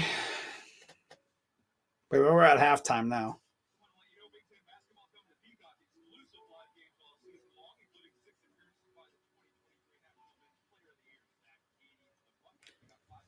J.C. Sheldon, 5 men's games, 7 women's games for Ohio State on Peacock basketball. Purdue women's have 2 games. Men have 6. Wow.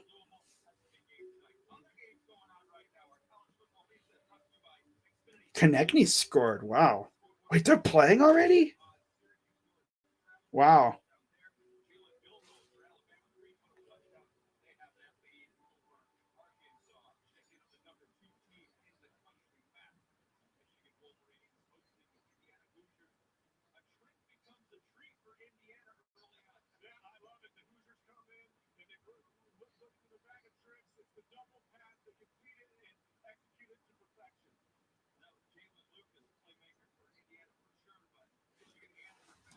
Oh, yeah. It's going to come down to the game again. But now next year, look at the team up north's schedule next year. And I'll say this. They ain't going undefeated next year. Ohio State won't either. I'm not going to say that. Because let's take a look here.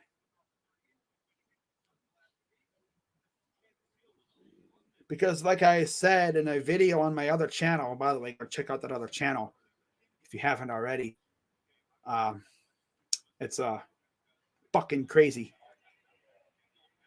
Yeah. But in that, I did a video talking about the revised schedule. Bruce Bochy been the difference for the Rangers. Yep. Big time. He comes in and all of a sudden, they're a freaking playoff team. And the fact they spent a crazy amount of money in the offseason the last couple of years. 2 off seasons ago now, I believe they got Seager and Simeon. They brought up some of their other guys like Jong and all them. Adolis Garcia took off. This past offseason, they went out and got DeGrom. Then he got hurt. Imagine if they would have had DeGrom.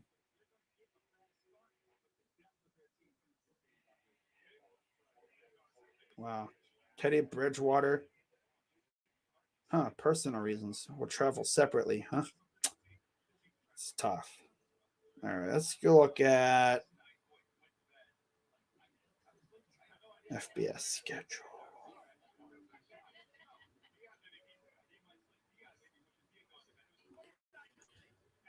Wow. It's 29-0 at the half, and they blew it. You blew it. You blew it. Also, a reminder, the Big Ten, I believe, is going away from divisions next year, which means there's a good chance that next year we might see the game played twice. Once in its regular spot, and then they could meet again literally a week later. Bochy should have stayed with the Giants. Well, he probably could have, but he retired. So. Like some people actually think Tito could come back in the managing, but he's going to stay in the organization. I think just like a advisor or something. Colorado's remaining schedule: UCLA, Oregon State, Arizona up next. Wow. Yeah, it's going to be tough for Colorado to win many more games. Maybe they can beat Arizona, but Arizona ain't looking bad either. But next year, here is the Team Up North schedule. So Fresno State to start off. Don't sleep on them. Don't sleep on Fresno. Fresno is not a slouchy team. Texas. That'll be tough. Arkansas State. Then they get into their conference games. They have Illinois on the road, Indiana on the road. Again, this is not how the schedule looks. We'll know who they play or like when they play later on. Indiana, Illinois, of course. Sparty, of course. Minnesota, Northwestern. They play Oregon, UC. They play They play 3 of the 4 newbies next year, besides UCLA. They play Oregon, USC, and Washington. They host Oregon and USC, and they travel to Washington. You expected this to happen, Jacob? Yeah. Although Purdue should have had 6 points, but they had 2 field goals. One was straight shanked, and the other one doinked. But yeah, there's no way the Team Up North goes undefeated next year. Heading into the game, they're going to have some major challenges. Now, Caleb Williams most likely won't be there, but they're still going to have a damn good recruiting class at USC. And Oregon, I don't think Bo Nix is not going to be there, but they still got some good pieces too, like Novosad's over there now. Washington, I don't know what their situation is when it comes to quarterback, because I'm sure Penix isn't going to be there. Yeah, Buckeyes have a tough one too, but this whole thing with the Team Up North having a soft-ass schedule, that goes away next year because they play Texas, USC, Oregon, Washington, Ohio State. Literally almost half their games are all very tough.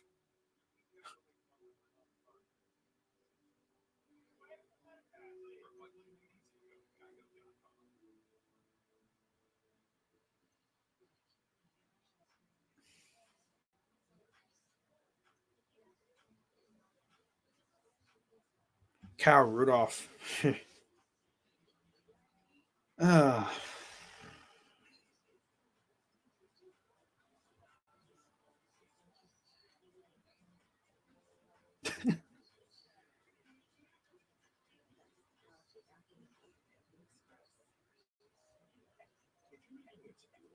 JT and Jack with sacks. That's what we've been waiting for.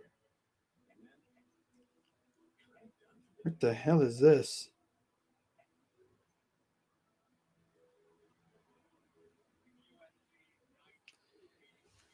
College countdown.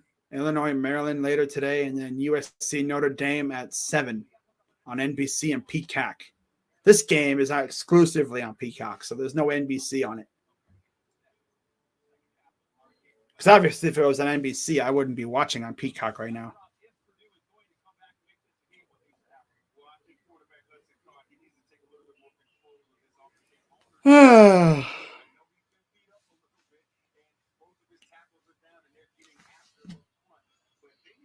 You've been following the Buckeyes for 35 years. That's crazy.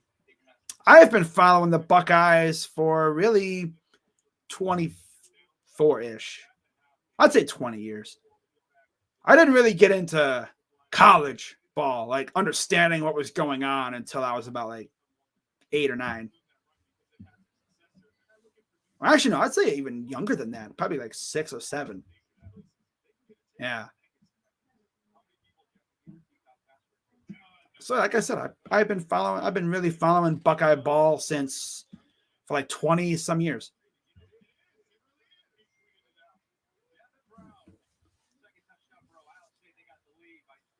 So nonsense. I'm doing nonsense. Yeah. Nonsense. Oh, wow. There's the Big Ten commercial. They're going to have to update that next year as they're welcoming 4 new teams into the family.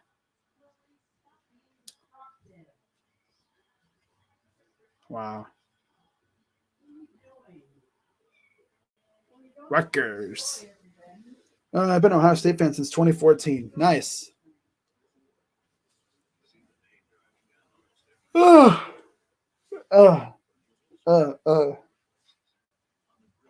Do you think your tight end is playing tomorrow? Joku? I hope so. But we'll see. It all depends on how he feels.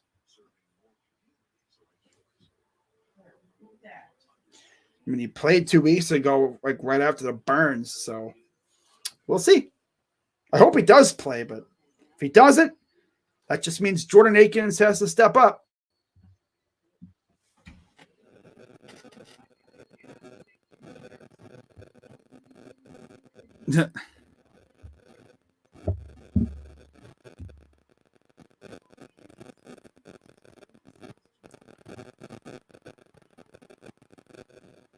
No, he's talking about Njoku. Njoku. I hope CMC scores a touchdown because I'm going to be there in person. No.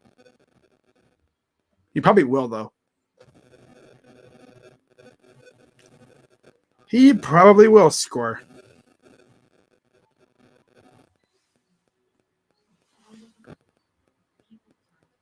All right.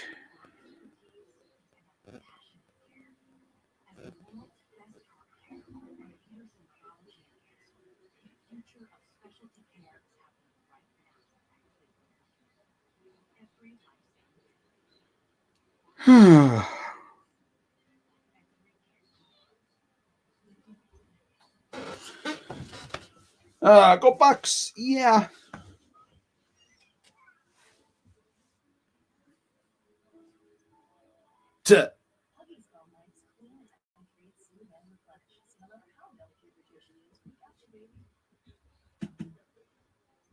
Nice. So we should be going back to action here relatively soon.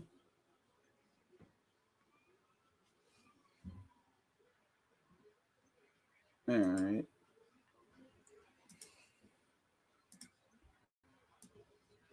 Okay.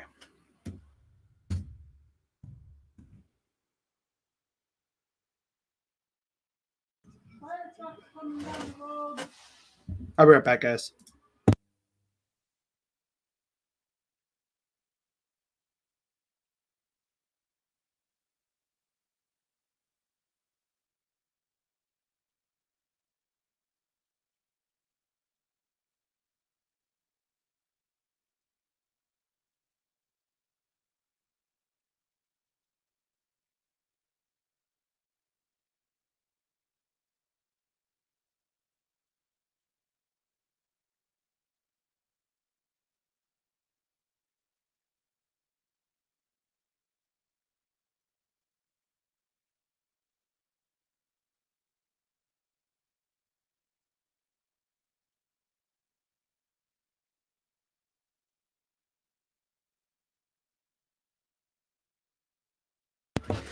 Okay, we're back.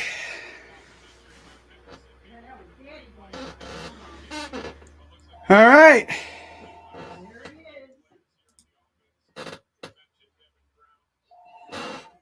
Struce looks so clean. I know, right?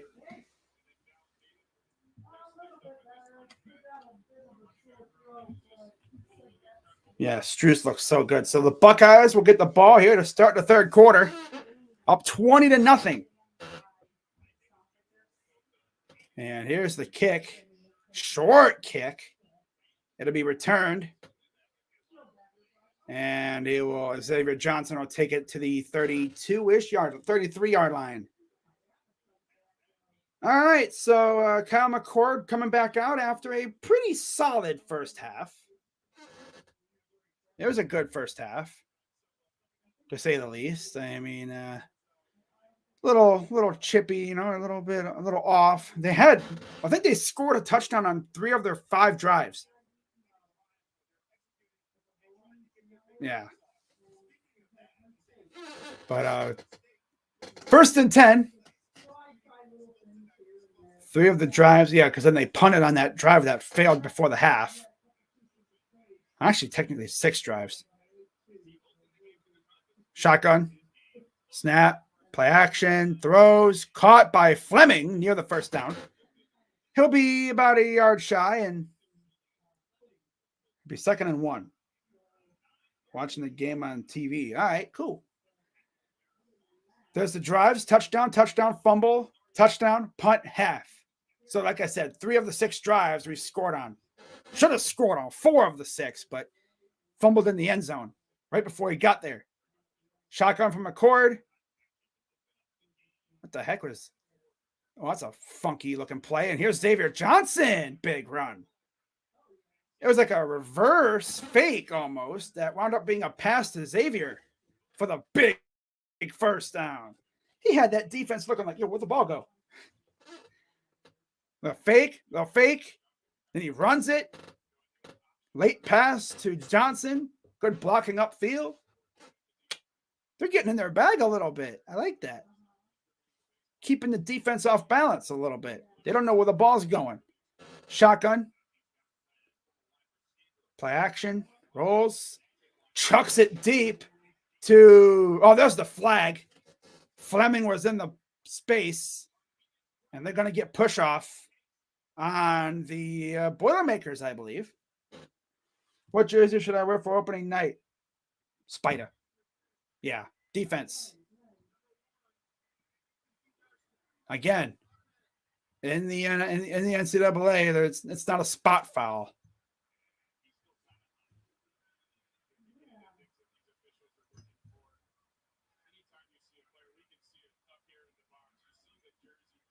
Right there. I just grabbed him a little bit there and had him off balance. Right there. Just a little subtle jersey grab. That's all it needs sometimes.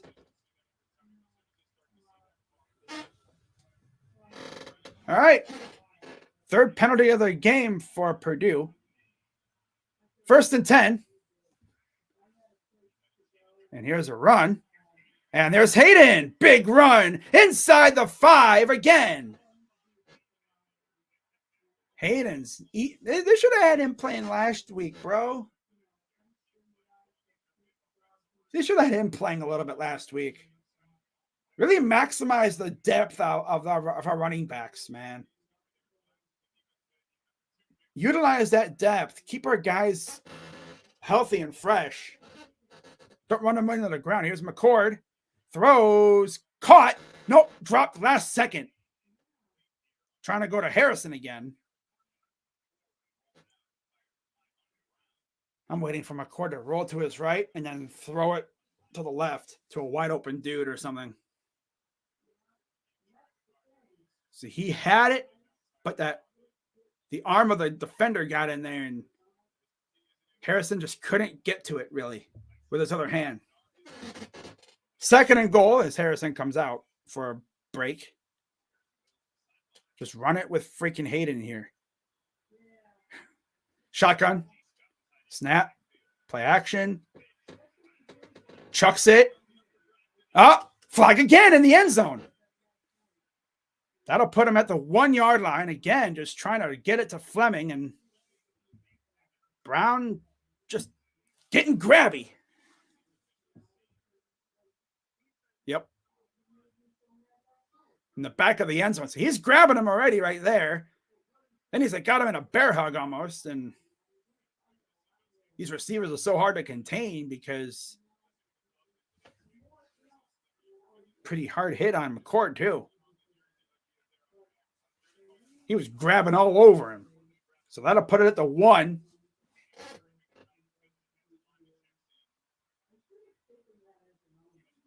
Now they're doing substitutions, so you guys play the Nets first game. Yeah. I think we do. Yeah, we do. And then we have the Thunder, I think, afterwards. First and goal for the Buckeyes. I formation under center. Curry back out there. And they're going to get it to the 1/2. Did he get in? They're going to say at the 1 inch line. He should have dove over everybody. Go ski yeet.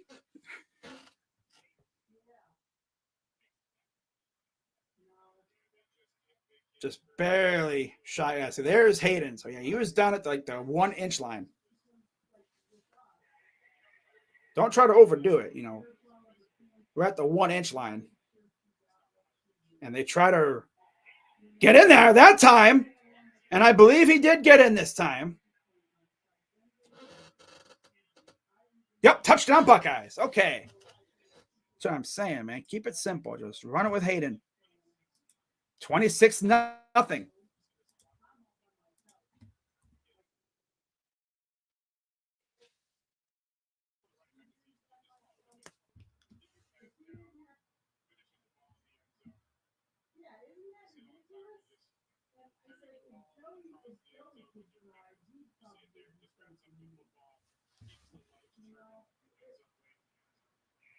It's up and good. So 27-0.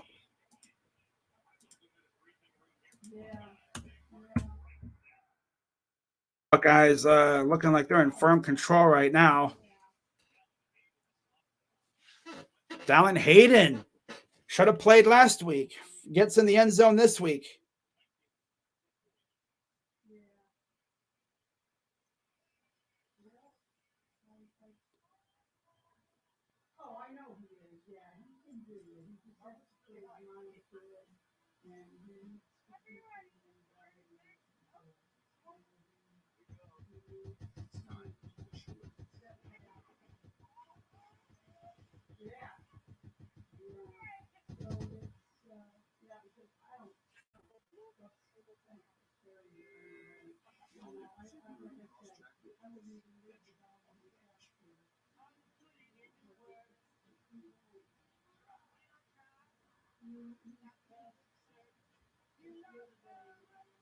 All right. Buckeyes looking like they're in pretty much firm control of this one. I don't know why Dashy has the right to talk smack. Why? What's he talking about? Is he talking in his stream? Is he talking up a storm again? What's he talking about now, Karam?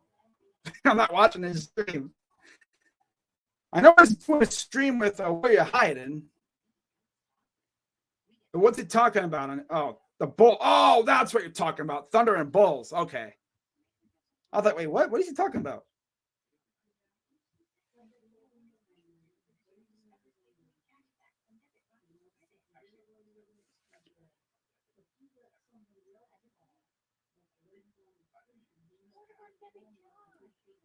I was like, wait, what?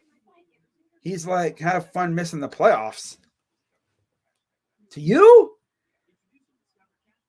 Literally, the Thunder were like this close to making it.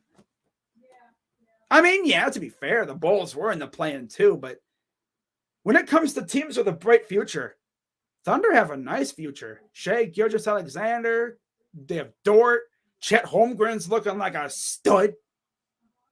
They have a good-looking team. Maybe give them another year to really get everything rolling. And I think by next year, they're probably going to be a legit playoff team. Yeah, Purdue is not good. They're not very good. Not at all. They're not good at really at all.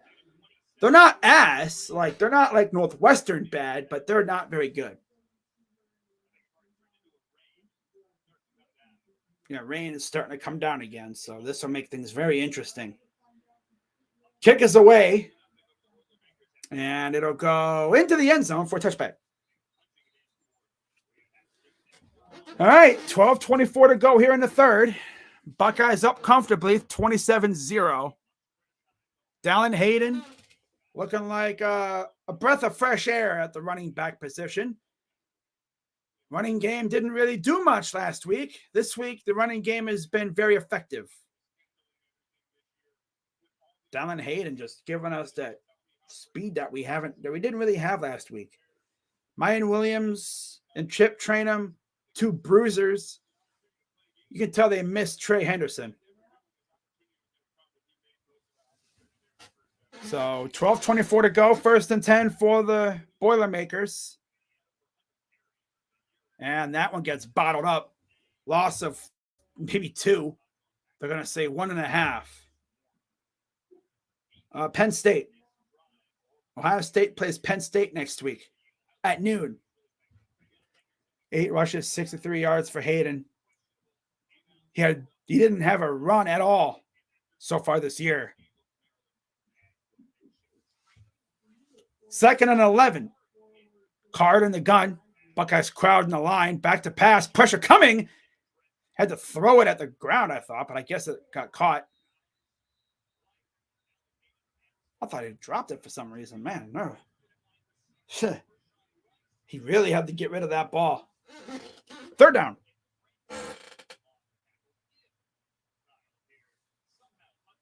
Head home. Because they're scarleting out the shoe.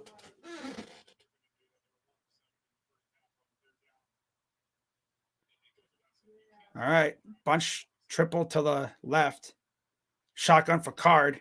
Snap. Caught. Guys can't tackle now. Inside the near the 30. Just randomly giving up a big play because guys are, what do I do? I don't know why everybody Tyreek almost swatted that one down. Then all of a sudden, guys can't tackle. Jacob, be quiet. We have whistles.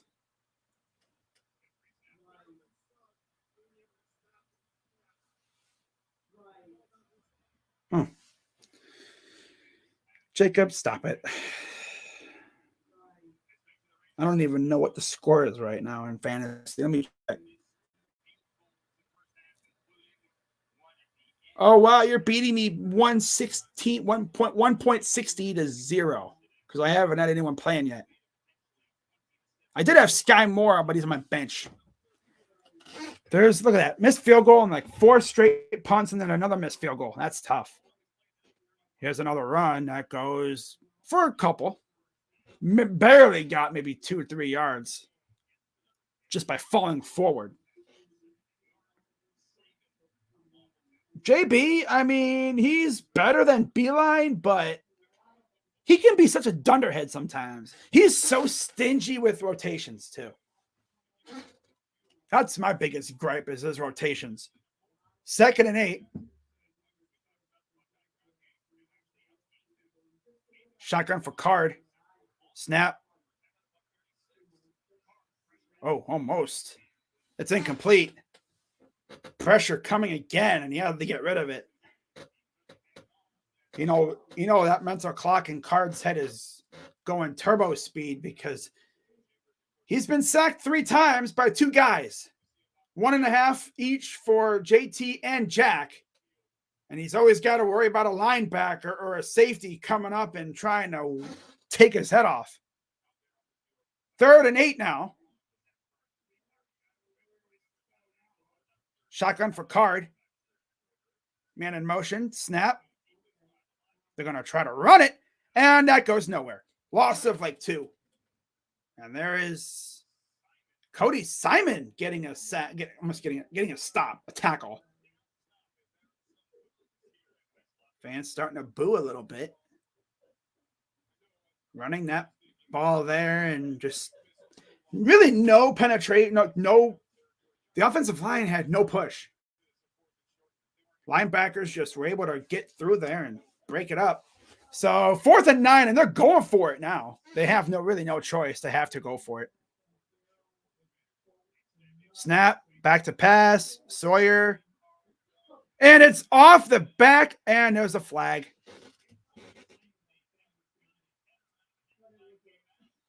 Why do our corners and safeties never get their head around? They never turn their head around. That's been a thing for a long time. They just never turn their head around. Or he did at the very last second. Oh, so yeah, defense gives them a gimme. Here's the first down. We were owning you all game. Here's a first down for you. Because these guys never turn their heads. They never do. Gonna throw it up, and that's incomplete. Underthrew his target. Coverage by Sonny Styles. 6'4" safety. Looks more like a linebacker. Some people have said that they should make him a D-end or something. I'd like him as a linebacker. But yeah, he's a safety. Last year, where he was supposed to be a senior in high school, he reclassified and came to Ohio State. Didn't play much last year. 9 for 19, 91 yards for Hudson Card. Shotgun. Run a reverse. And you'll get a good chunk, maybe 7. If they have to go for another field goal here and they shank it again, I'm never running that kicker out there ever again. Good job by Bennerson to get over there and just get in the way and bring him down. Dion Burks, sophomore out of Belleville, Michigan. I can say the state, just not that team. And that gets swallowed up. 4th down. So what are they going to do here? Go for it again, or are they going to run out the field goal unit? If I was Purdue, I'd go for it. Because what's 3 points when you can't stop us? 7:55 to go here in the third. And they are going for the field goal here. 27-yard attempt. Should be easy, but these days you never know, especially with this kicker. He's missed 2 already. Snap. And that one's no good again. Oh, my God. This dude sucks. This kicker sucks. Oh, my God. He's missed 3 kicks today. Oh, my God. He is trash. They've had 3 close-range kicks, and they've shanked all 3 of them.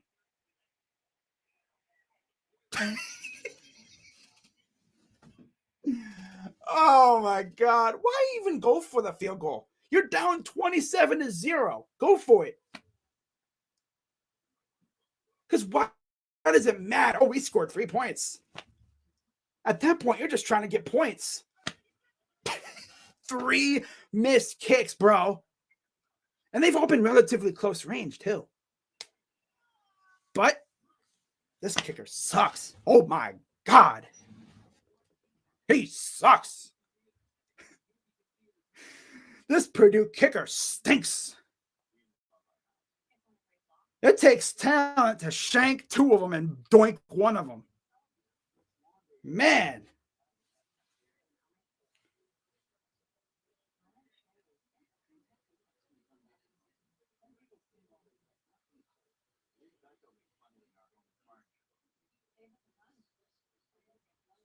Oh my God, bro. They should have had 9 points.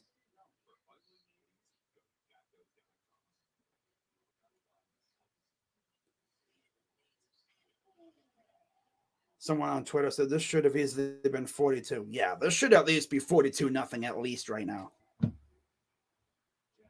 Rudolph, Purdue didn't gain much there. Bro, they lost yards. Kyle Rudolph's a hater. He's Notre Dame, so of course he'd be a hater of the Buckeyes. This kicker stinks. This kicker stinks. This kicker stinks. Yeah.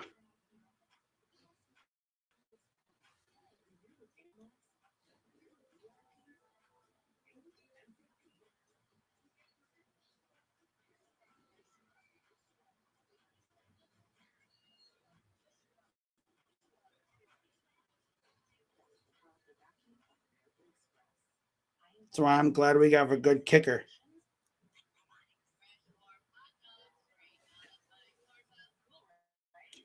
So according to Jonathan Jones, said the Browns don't want Deshaun Watson's rotator cuff injury to linger. He made progress this past week, and it's possible he returns next week against the Colts. Wonderful.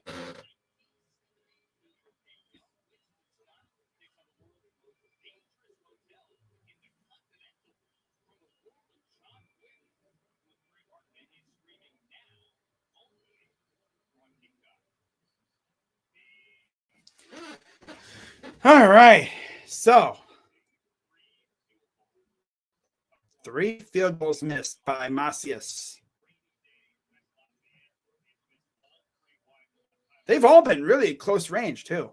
Relatively chip shots for good kickers, and this guy has missed all 3. Buckeyes take over at their own 20. Shotgun for McCord. They're going to hand it off to Hayden, who runs for about 3. That's, if we do this to Penn State, I'd be shocked. Nah, it'll be a close game next week, I'm sure. Next week might be the most challenging game, without a doubt. It's going to be just like Notre Dame, most likely.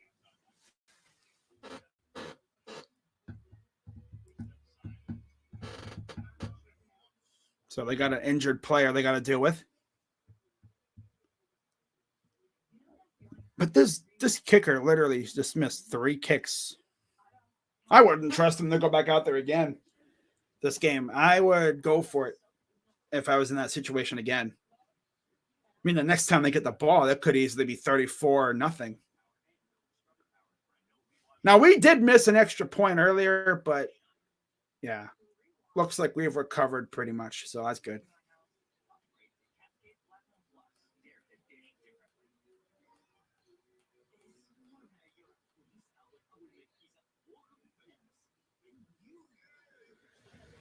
I was worried about Ohio State coming out a little sleepy, but no, they're looking good.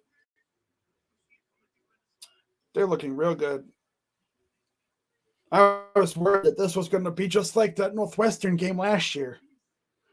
But no, they got up for this game. Yeah, they got up meeting business here, so that's good. You always got to worry about that. You know, are they going to overlook Purdue and, look ahead towards Penn State? No.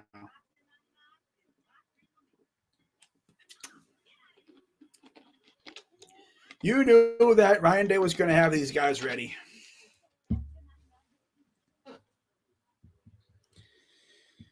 I think next week will be a fun game, though. But, of course, as always, on next Friday, or this upcoming Friday, I will be doing my pick video, or my prediction video, like always. But, yeah, following this stream, I will stay live for maybe another 10 minutes, and I'll do my recap. Yep. I'll do my recap at the end of the stream just to save time, really. But yeah, I don't think we're going to do this to Penn State. Check my phone to see if anything else has happened. Of course, NFL trade deadline is getting closer. Well, am I going to be live for it? Probably not. Most likely not. I went live for the MLB trade deadline because that's one of the best deadlines in sports. I think honestly, NFL or MLB and NBA trade deadlines are two of the best. NFL trade deadline last year was popping, but notoriously it's been quiet. It's always been one of the quietest deadlines of all the major sports. This year should be fun though. I hope. There's Scourton, one of their leaders, and I think tackles. 2nd and 7 for the Buckeyes, following the gain of 3. Shotgun from McCord. Snap. Hands it off. And Hayden's going to get nothing. All right. Are we just now in clock eating mode or something? 3rd down.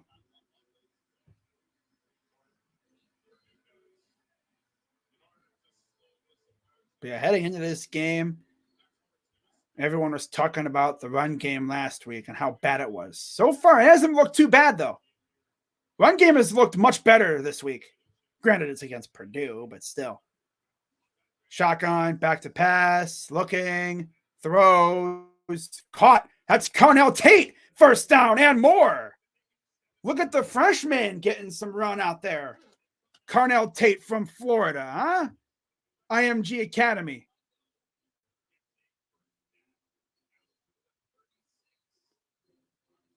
Carnell Tate just shook off that tackler, and I saw him in high school last year. It's like, watching highlights, and it's like, this kid's something else. I was kind of curious of all the freshman receivers, who was going to be the first one to get action. And it's Carnell Tate. He's been popping in every once in a while. So, shotgun. Come on, stop moving around. Get the ball off. If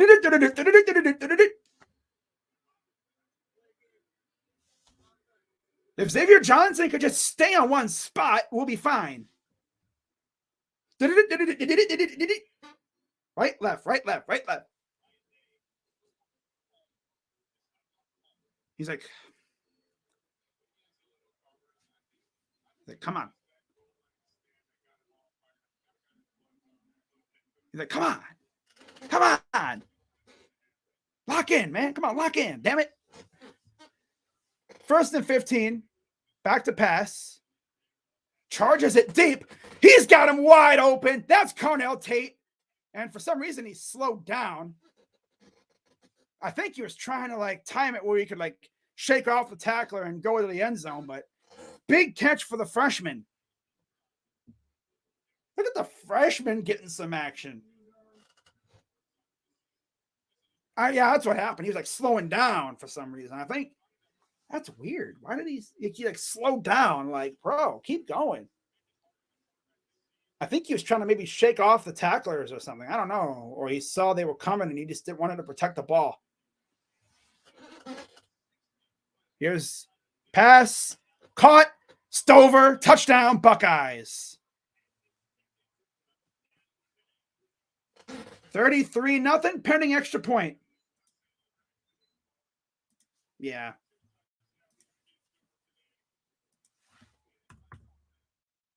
I wonder if they're going to troll Carnell for turtling up instead of trying to shake off. But I get it, though. You don't want to try to go, they're trying to go for the ball.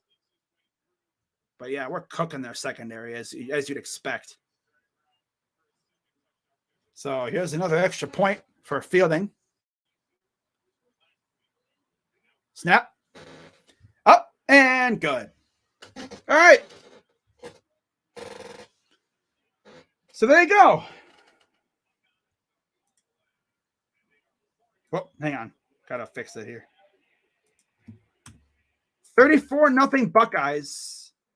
And this one has turned into a rout.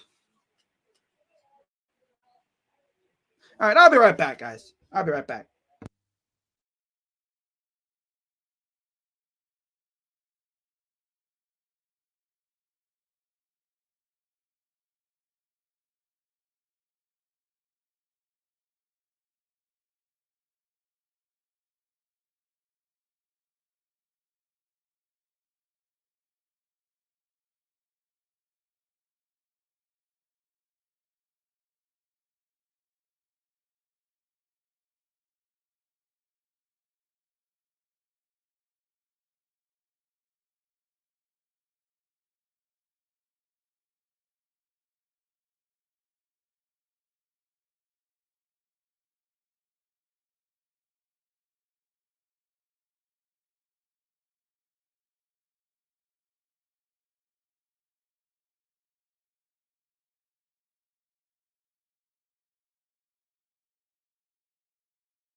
All right. Yeah. But we are smoking Purdue, though. Not surprisingly. I mean, I was expecting something like this, but damn.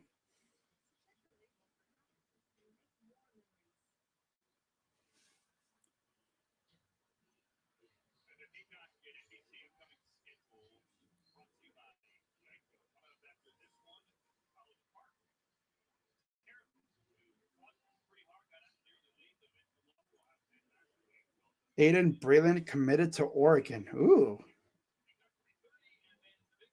This little pregame present for the Ducks fans. All right. So 34-0, and Boilermaker fan, students trying to, I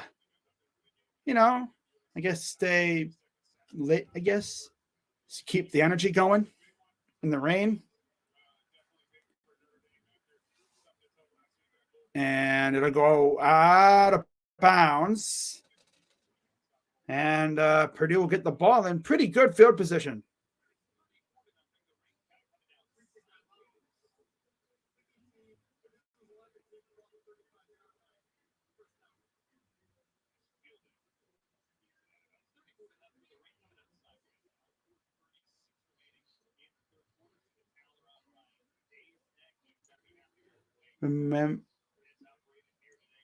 Conquering the whole state of Indiana this year. We beat Indiana, Notre Dame, and Purdue on the road. Ball State. Do we play Ball State next year? I think we do. 23 minutes time of possession for the Buckeyes. Almost got a sack there.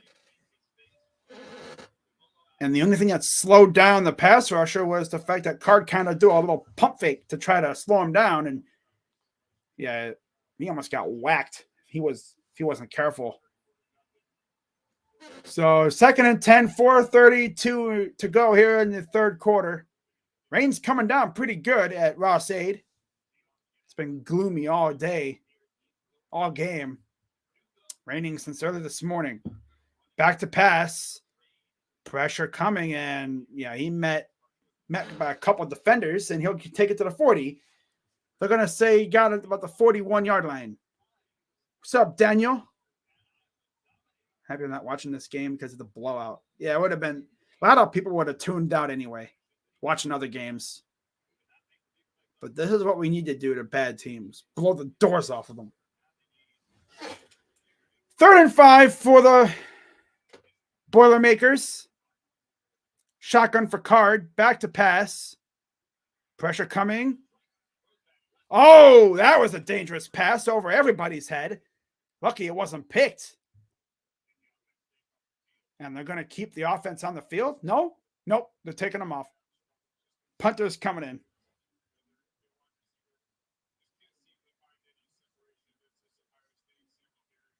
Yeah, the secondary has done really well at containing them. Now the pressure's starting to get to Card now, too. So that makes things even more difficult. Here's the punt. Deeper kind of punt. And it'll be fielded. And the Buckeyes offense will come back onto the field. Jaden Ballard fair caught it. Kyle McCord and company coming back out. This honestly might be one of their final drives because they have 3 minutes left. And I don't know, are they going to get the whole fourth quarter or are they going to bring in the backups? I'd keep them in there just to keep them warm and everything, just for Penn State next week. I would take them out maybe like 5 minutes to go. Wide receivers at Ohio State, Brian Hartline played with Santonio Holmes, Ted Ginn Jr., and Anthony Gonzalez, and he's coached Paris Campbell, Terry McLaurin, Garrett Wilson, Chris Olave, Jackson Smith and Jigba, Marvin Harrison Jr., and Emeka Egbuka. And now this is just going to get bigger and longer. Here's a run, couple yards. And that is, oh, look, it's Evan Pryor. Wow, Evan Pryor finally got in the game. About time, damn. A lot of people want Brian Hartline to leave, but he ain't going nowhere. Nope. I don't see him going anywhere. He likes it at Ohio State. He's the OC now. So, yep. 2nd and 5. Hand off to Pryor again, and he's going to run backwards. Hey, Evan, you're supposed to run that way. Or should I say that way? You know, what I'm saying is, up forward and run straight ahead, not side to side. Lost all those yards that we had gained, which wasn't really much of anything at all anyway. All right, let's see what they do here on 3rd down. Buckeyes really have only failed to score, I think, on 3 drives. Yeah. Back to pass. Throws. Oh, he dropped it. Right through the hands of Harrison. That's the 4th drive this year, or in this game, where we haven't scored. Just couldn't quite secure the ball. A very rare 3 and out for the Buckeyes, too. Those gloves are probably wet, I'm sure.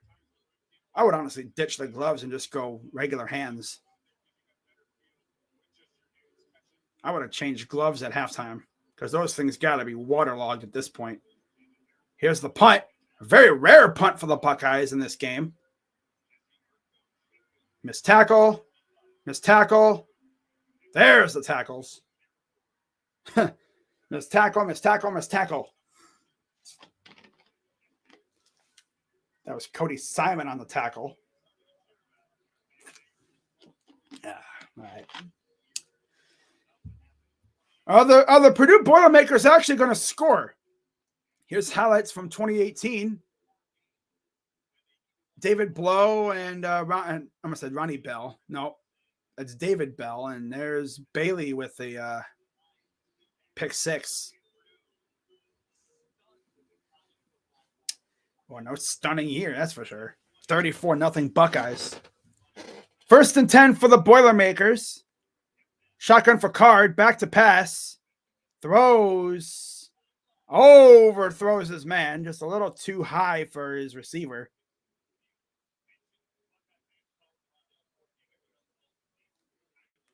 When Houston kicked our ass, I was so happy for Stroud for being a Buckeye fan, but pissed. Yeah, of course. You're happy for Stroud, but it's like you're not happy because you're freaking – he just whooped your freaking football team's ass. Wow. Tyler Trent died New Year's Day, 2019. That's – wow. And that – whatever play happened there went for nothing. It was most likely a run that got stuffed. 3rd down, 2 minutes to go in the 3rd.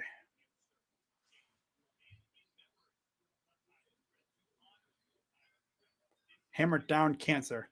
Tyler Trent, Student Gate. Yeah, they named the Student Gate at Ross-Ade in a Trent's favor, Trent's honor. 3rd and 10. Back to pass. Pressure coming. Brought the house on him and incomplete. Man, Knowles is slipping in that linebacker blitz everywhere, every once in a while, and it just overwhelms Purdue. Ethan Trent, Tyler's brother. Tackle for Purdue. Wow.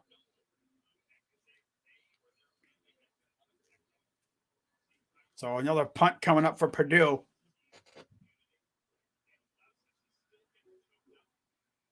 You know, one thing about an Urban Meyer team, they always had a game where they sleepwalked. They always had that kind of game every year. 2018, of course, it was Purdue.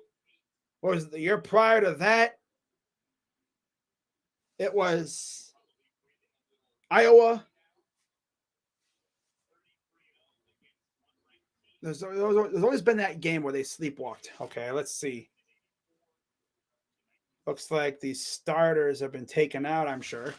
34-0, 33-0 versus unranked teams as OSU head coach. Well on his way to making it 34-0. All right. G. Scott motions back to pass. Here's McCord. Throws. Almost intercepted.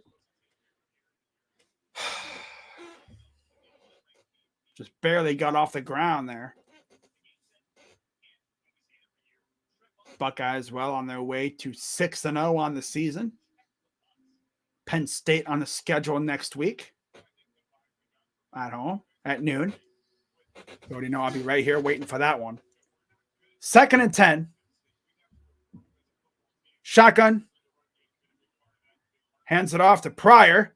He'll get about 2 yards. Yeah. All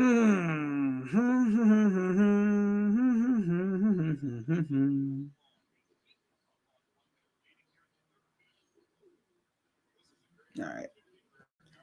All right. So 3rd and 8. Receiver trips to the left. One receiver up top. Shotgun for McCord. Back to pass. Lost the ball. And he lost. And there it goes. Once again, another week where we get this strip sack. Because our tackles are bums. Like, come on, man. Get rid of the ball.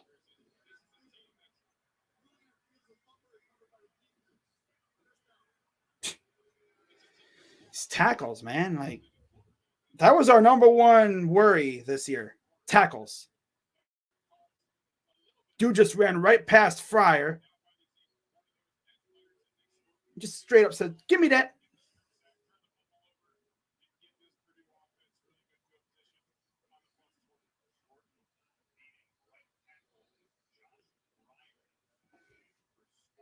Josh Fryer. Phew. Well, okay. So at the 20, here's Purdue looking to finally get on the board. Huh? Oh, Igbenelson batted it away. He was trying to maybe serve himself a pick six, an interception. Word salad. And he wound up batting it out of bounds. He tried to knock it up, I guess, back to himself. And he went off. He could have caught that too, but it went off his arm. 2nd and 10. Last time they were shut out against Ohio State, 56-0 in 2013. A receiver fell down. Lathan Ransom was the only guy in the area, and he plays for Ohio State. 3rd down. Tight end took a little tumble. So he has to regroup. Imagine we get a pick six. Oh, my God, that'd be nuts. 3rd down average conversions 2 for 12, averaging about 7.8 yards to go. 3rd and 10. Last 30 seconds of the quarter, and running an extremely slow draw that gets about 4 yards. And here's the 4th down. Tried to catch our defense napping, I guess. And let's see what they're going to do here.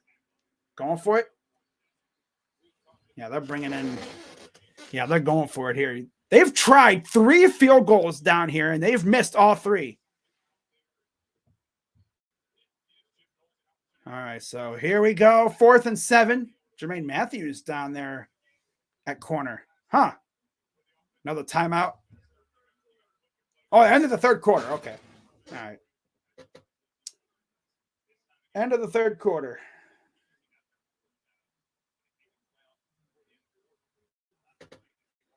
But yeah, Purdue could have easily had 9 points, but they've shanked 3 field goals, and they were all pretty close range too. Like a good kicker makes all 3, but the weather has not been nice to them either. But you really can't blame the weather. Cody Simon is down, of course. All right, so we go to the 4th quarter, guys. Is it me or does it seem like this game is dragged down a little bit? Maybe it's just me.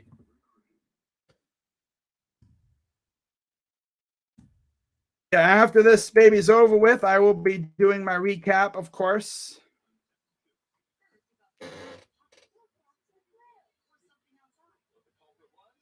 I'll just do a quick recap, you know. Observations, MVP, all that other wonderful stuff.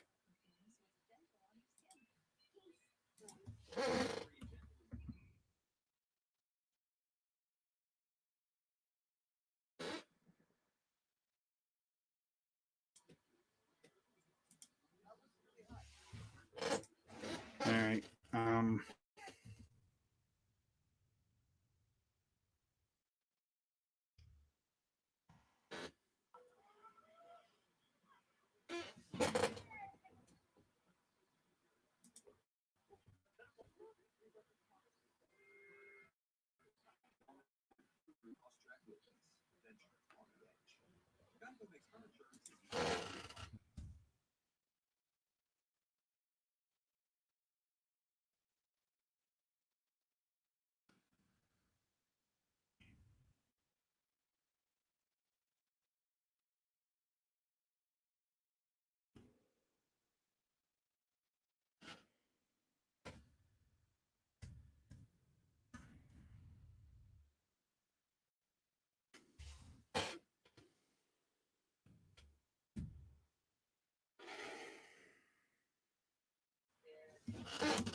All right, so I got one more, and then what else is there?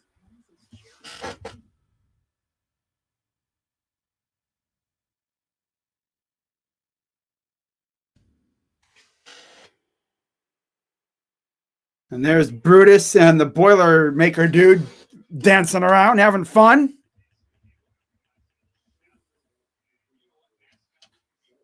Wow. Having fun. That's good to see. But now, here's Purdue. 4th and 7, going for it. Probably thought they could get us to try to jump off sides. Snap. And he caught it for a first down. Inside the 5.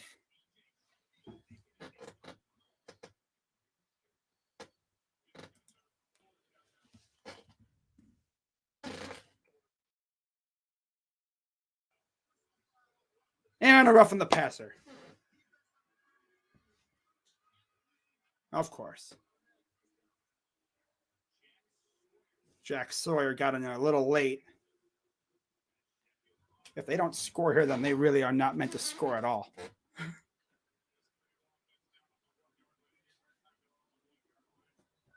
Imagine we stop them here again.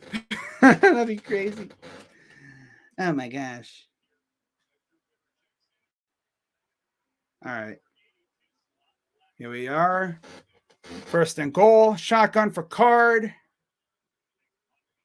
And he dropped it. Oh my God, bro.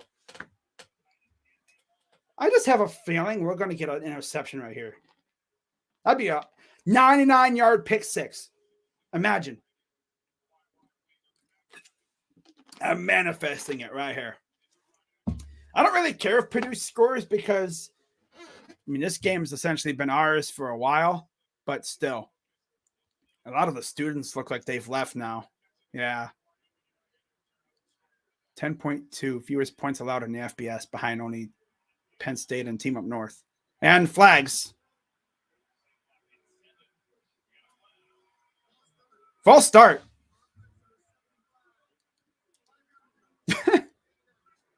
Second down, 5-yard penalty. Backs them up. Last time they were down here, Ran it 2 straight times, had a penalty, a hold, backed them up 10 yards to the 12, and I think we sacked them, and yeah. So that'll give us a little bit more cushion. 2nd and goal here. Shotgun for Card. Back to pass. And they finally score a touchdown. Dion Burks. Took them 3 quarters, but they finally get in the end zone.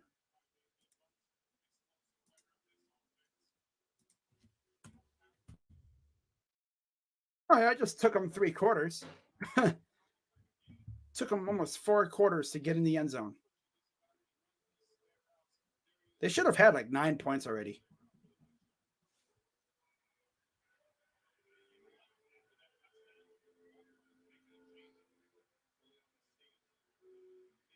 It's up and good.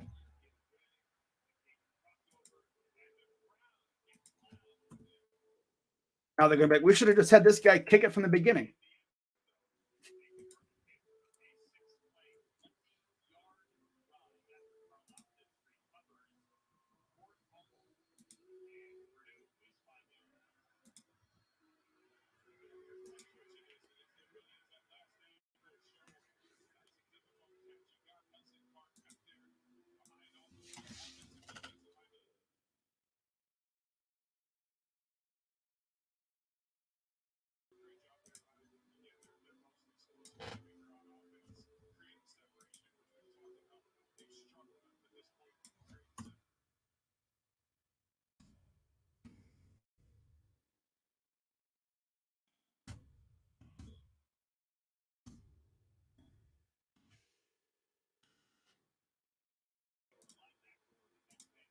Well, just making sure my thing works here, guys, because I'm just getting to work on my recap stuff.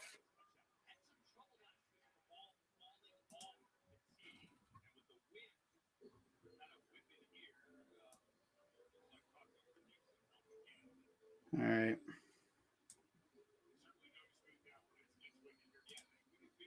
There we go. Okay. So, yeah, Purdue finally got on the board. Took them 3 quarters. I got Notre Dame winning. Here's a return. Xavier Johnson trying to get a little something, and decent return from Xavier. Decent return.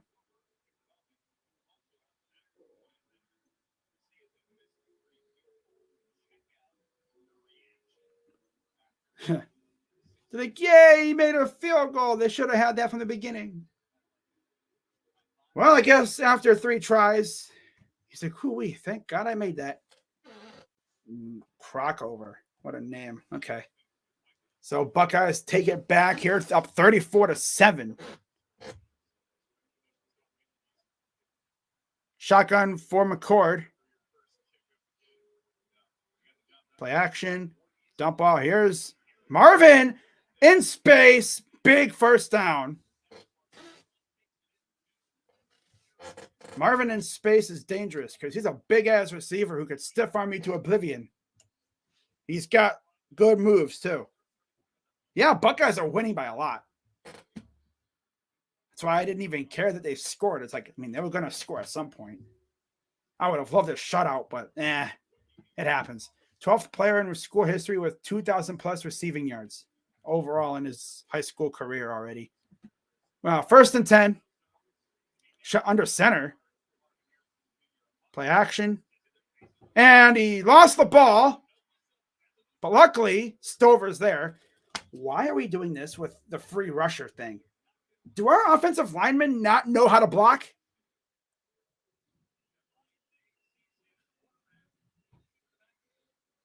Like, Simmons, Bucko, you got to block, buddy. Simmons, what were you doing, bro? Did Simmons forget it was a pass play or something? Freaking idiot. Kydron Jenkins.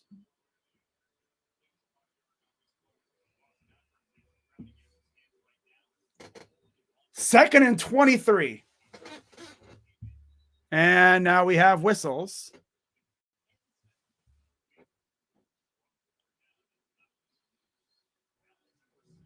Now what?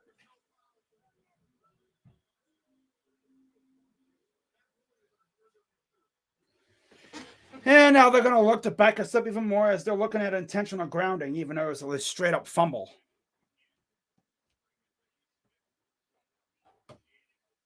Because he was going down as he was throwing it.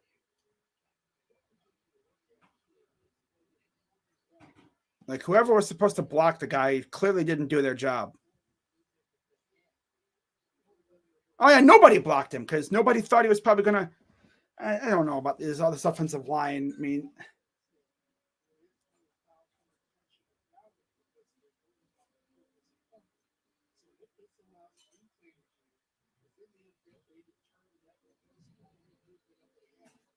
huh? Alabama ahead by 3? Wow. They were up by a lot last I checked. Wow.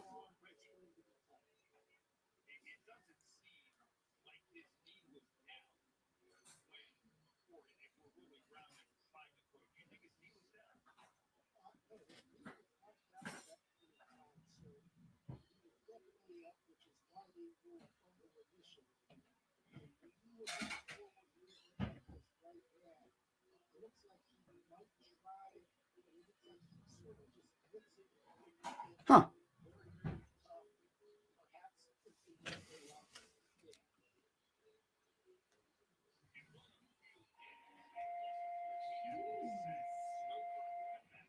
Oh boy.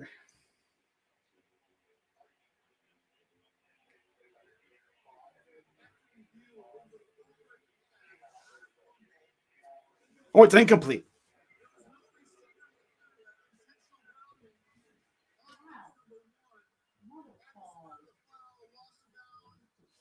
Number 1.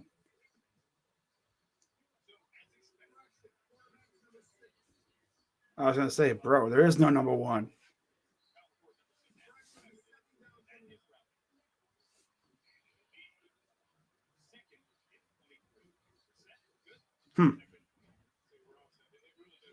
Honestly, if I was Siciliano, I would stick with NFL Network.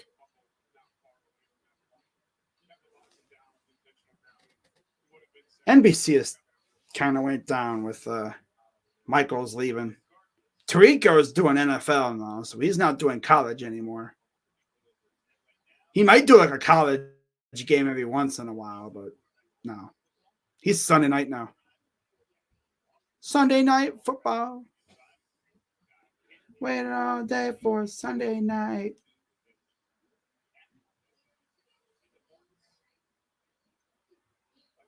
We're 3rd ranked. 3rd team in the nation.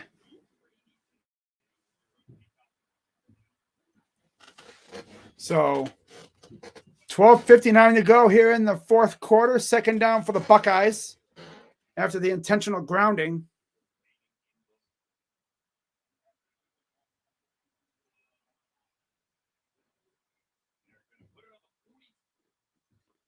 Ruled it was an incomplete pass. 2nd and 20 now. Snap. Hands it off. Dallin Hayden. And he's going to get essentially those yards lost back. It'll be like 3rd and 10.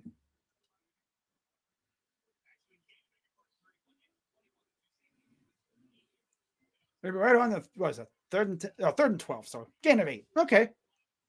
So yeah, right around the original line of scrimmage, pretty much.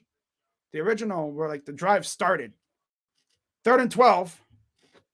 McCord in the gun. Shotgun, running back to his right, back to pass. Throws short to Tate to the 40-ish yard line. And let's see what they do here on 4th down. Field goal unit coming out. Obviously not going to go for it here. They're going to punt it away. Okay. Do like a little shank punt. Try to coffin corner him.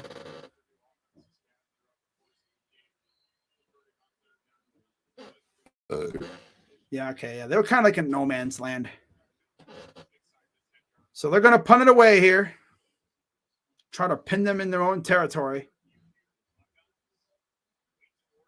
Snap. And a whistle. Come on, stop with the delay of games already. God. I don't know if that's intentional because maybe to give them more room, but come on, guys.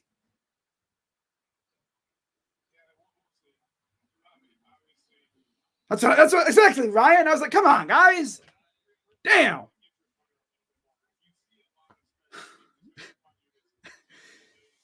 And now another flag. Come on.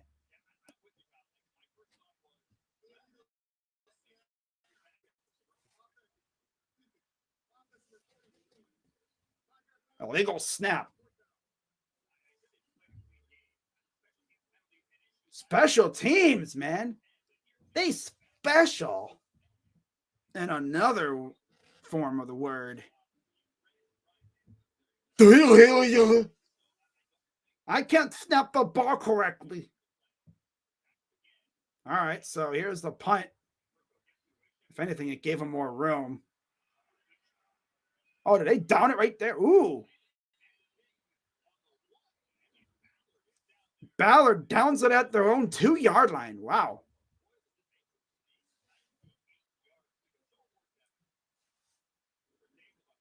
Wow.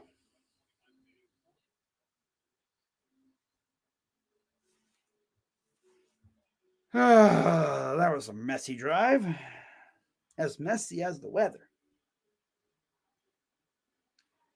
Let's check on some of these scores around the nation. Yeah. Like I said, guys, I'll be right back here tomorrow for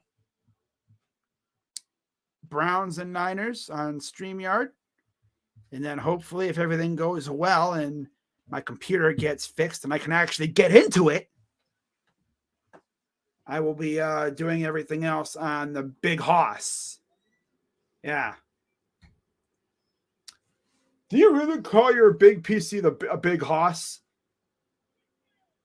I mean, it's my content creator, pretty much. It's where all the bangers have been coming from. What do you mean you can't get into it? I literally go to put in my code to get into the thing, and it tells me, it can't be verified. It can't be verified. Just out of nowhere, just started saying that. So we're going to take it to Best Buy, and we're going to see if they can figure out why the heck it's been saying that. There's probably like a corrupted file inside that they got to get rid of. Camilla Cabello? Haven't heard her in a while. A lot of these singers, man, they just be staying out of the spotlight, living life. And I like that. I respect that, you know? Staying out of the spotlight.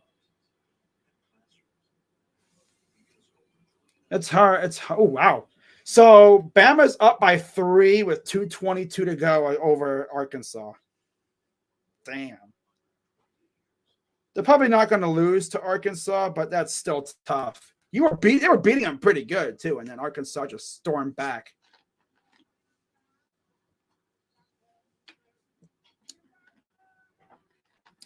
My sound goes out on hot, humid days.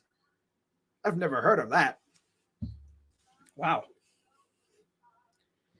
Never heard of that happening.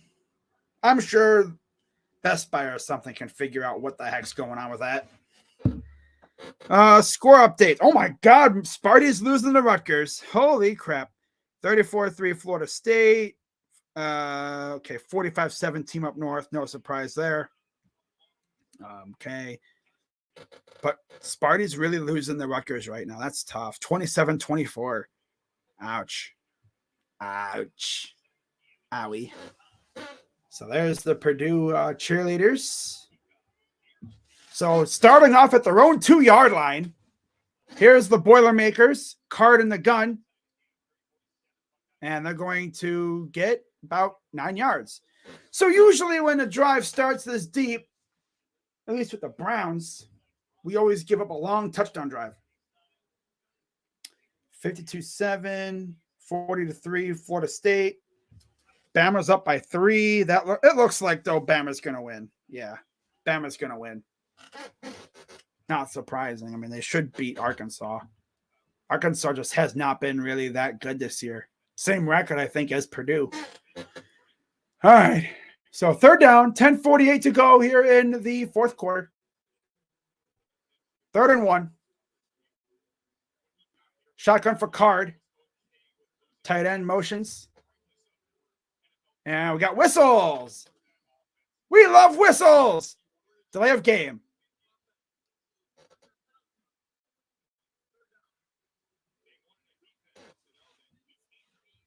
Wow. Okay. So another delay of game, this time on Purdue.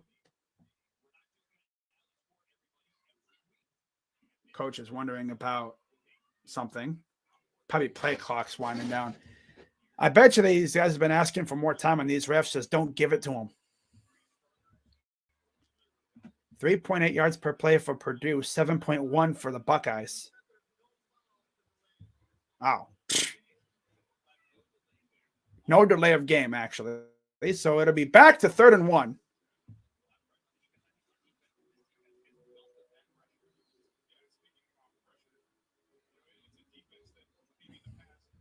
I see Mitch Melton out there at defensive end.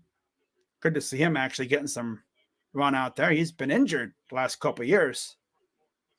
They're going to hand it off, and he will get the 1st down.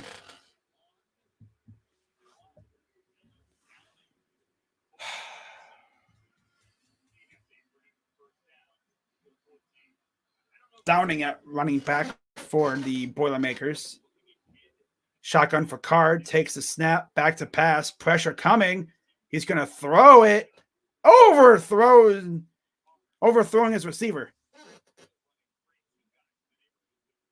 Hudson Card did get hit as he was throwing it. Mitchell Melton coming from behind.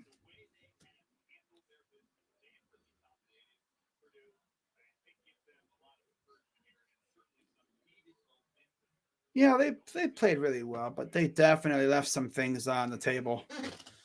Yeah, it's 2nd and 10, shotgun. Back to pass. Pressure coming again. He's going to get... Oh, he got rid of it somehow.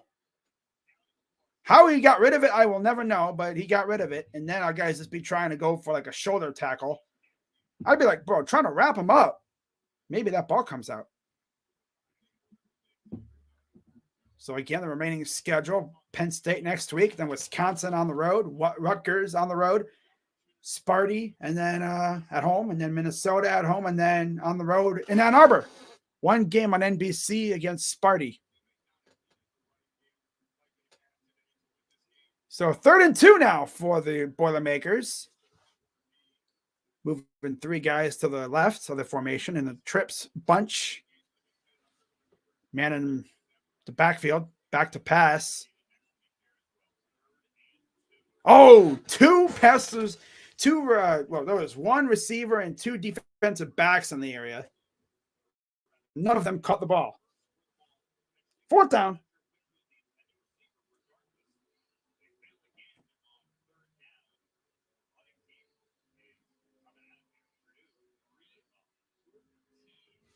Three of 14 on 3rd down. That's tough.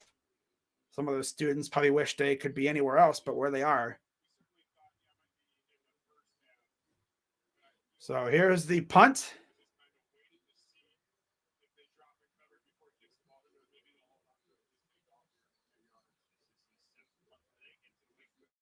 And the punt is a short one. Let it bounce. Roll to the 36-yard line.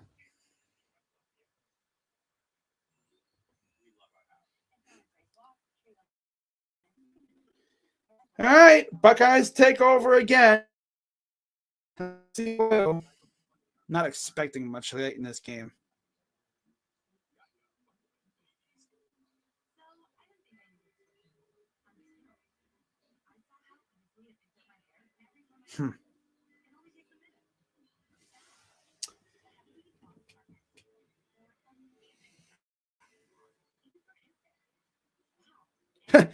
Shador Sanders was posting merch shop links on his Instagram during halftime when they were up 29-0. That's nuts. Then they wind up losing.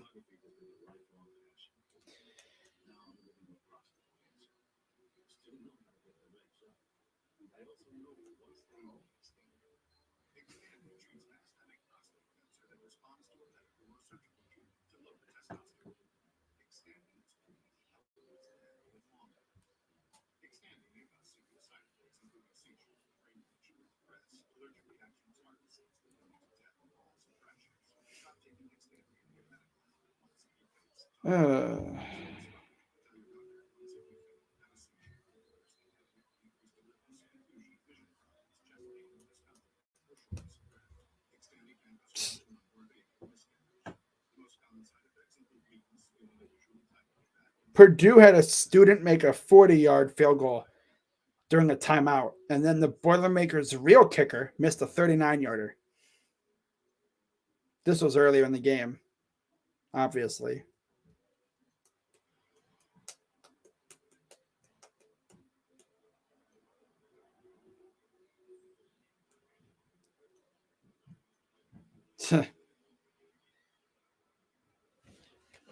All right, let's see what this drive brings out.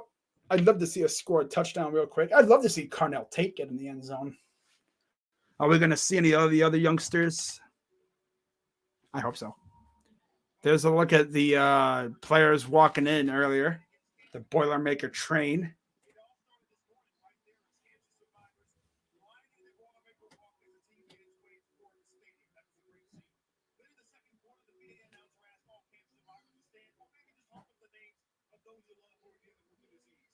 Hammer down cancer. Wow. Hammer down cancer, the Tyler Trent thing. Huh.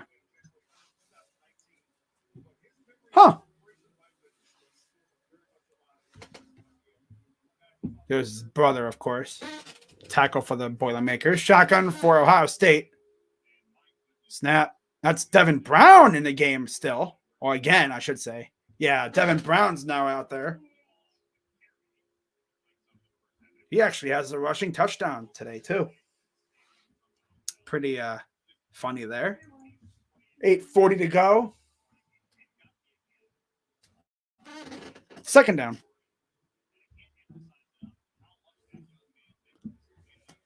But yeah, they did some renovations at Ross Aid during the offseason to the student section end zone. Hands it off for maybe 2 yards. That's Hayden again.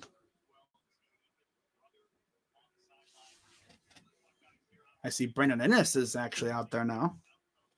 That's cool.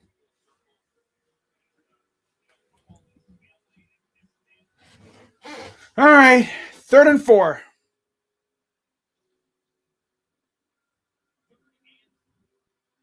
They really had Devin Brown competing with Kyle McCord. Watching all this so far, it's like, how did Kyle not win the job immediately? Back to pass. Throws. And it's caught by Brandon Ennis. 10-5. Touchdown, Buckeyes. Brandon Ennis, the freshman from Florida, gets his first career touchdown from Devin Brown. Just as I was low-key slandering Devin a little bit, because it's like, how did Kyle lose to this, not win the job immediately? And it's like, oh, that's why. Brandon Ennis beat his man. Excuse me. Getting cooked by a freshman. That's tough.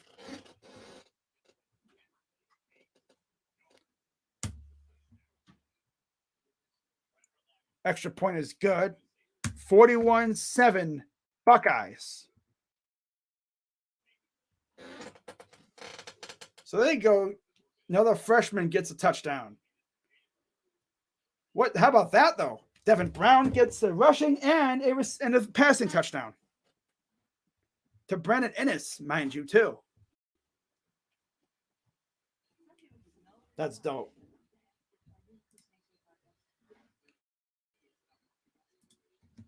Whoop. Yes, that is the thing. They play in about. I think they play a little bit later today. Actually, College game day was there. But yeah, they play in a little while. I think.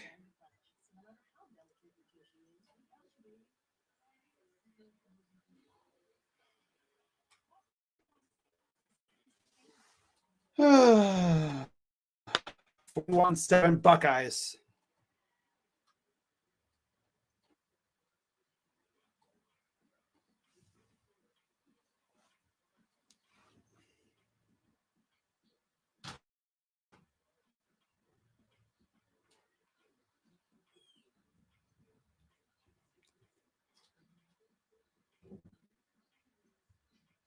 Oh, we got to commit, guys. Blake Woodby committed to Ohio State during the game. That's pretty crazy.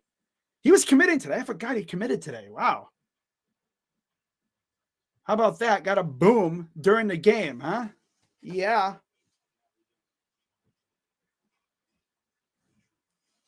Four-star out of St. Francis, I believe, in Maryland.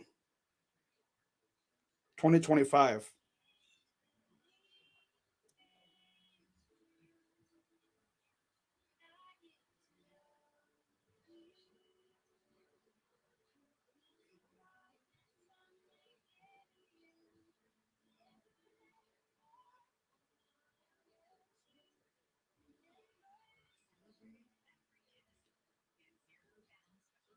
The vibe was he was going to commit to Ohio State. It's been like that for a couple of days now. Blake Woodby.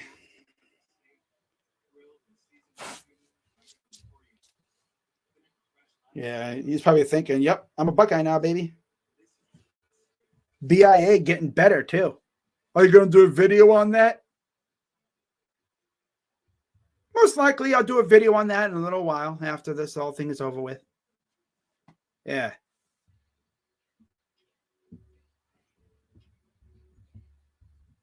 I didn't do a video on Leroy Roker. So that's another 2025 kid that we're getting now.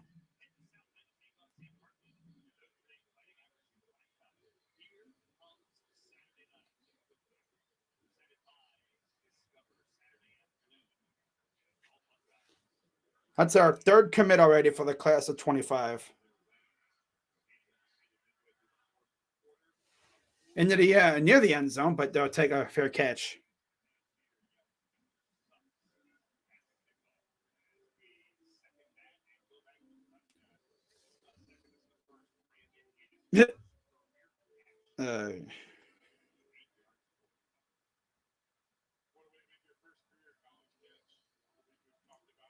But Brandon Innes, how about that? Another freshman came in with Carnell Tate. Although Carnell came in during the spring, he came in for the early enrollee. Carnell was an early enroller. Brandon didn't come in until summer because American Heritage doesn't allow early enrollees, which stinks, but you kind of understand. It's just the way the school is. It's the school rules. Javon Boggs. Oh, yeah, Javon Boggs, too. He was earlier in the week. I did a video on him, I'm pretty sure. Yeah, I did. I didn't do one on Leroy Roker.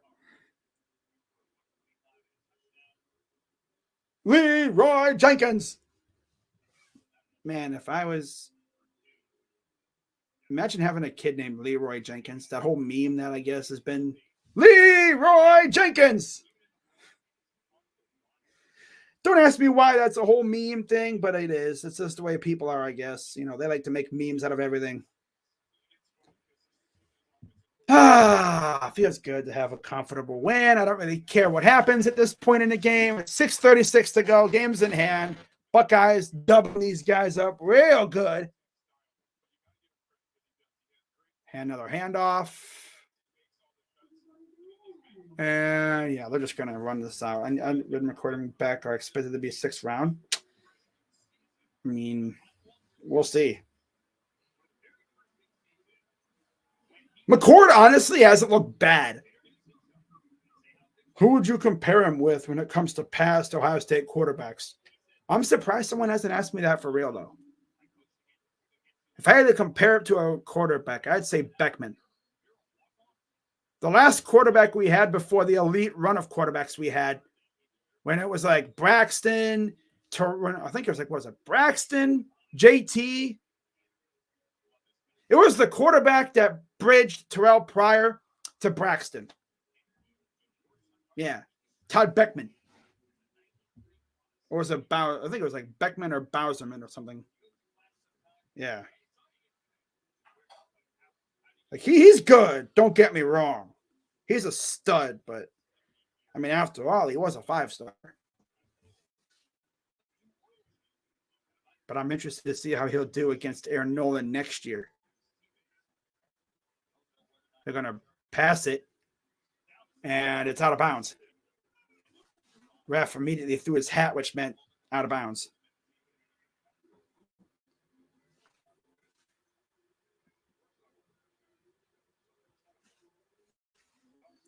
December 13th, 2022.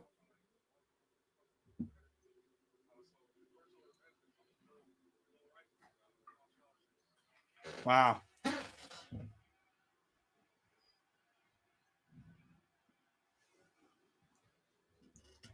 Fourth and 1.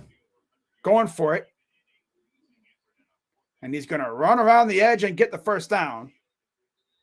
Keeps their drive going.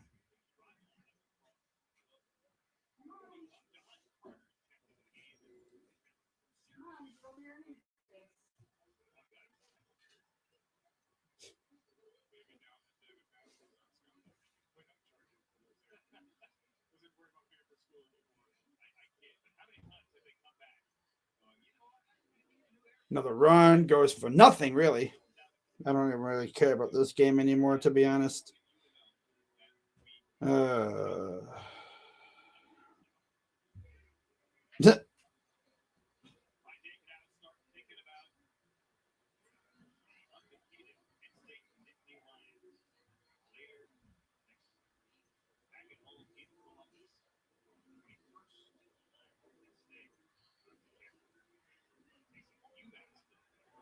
Throws.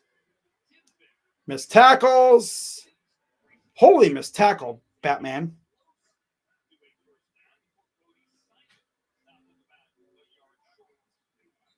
There we go. All right, 3:52 to go here in the third.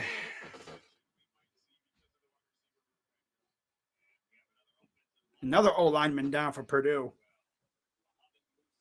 Musa. Yeah, Ohio State got another commit for the 2025 class. Love it.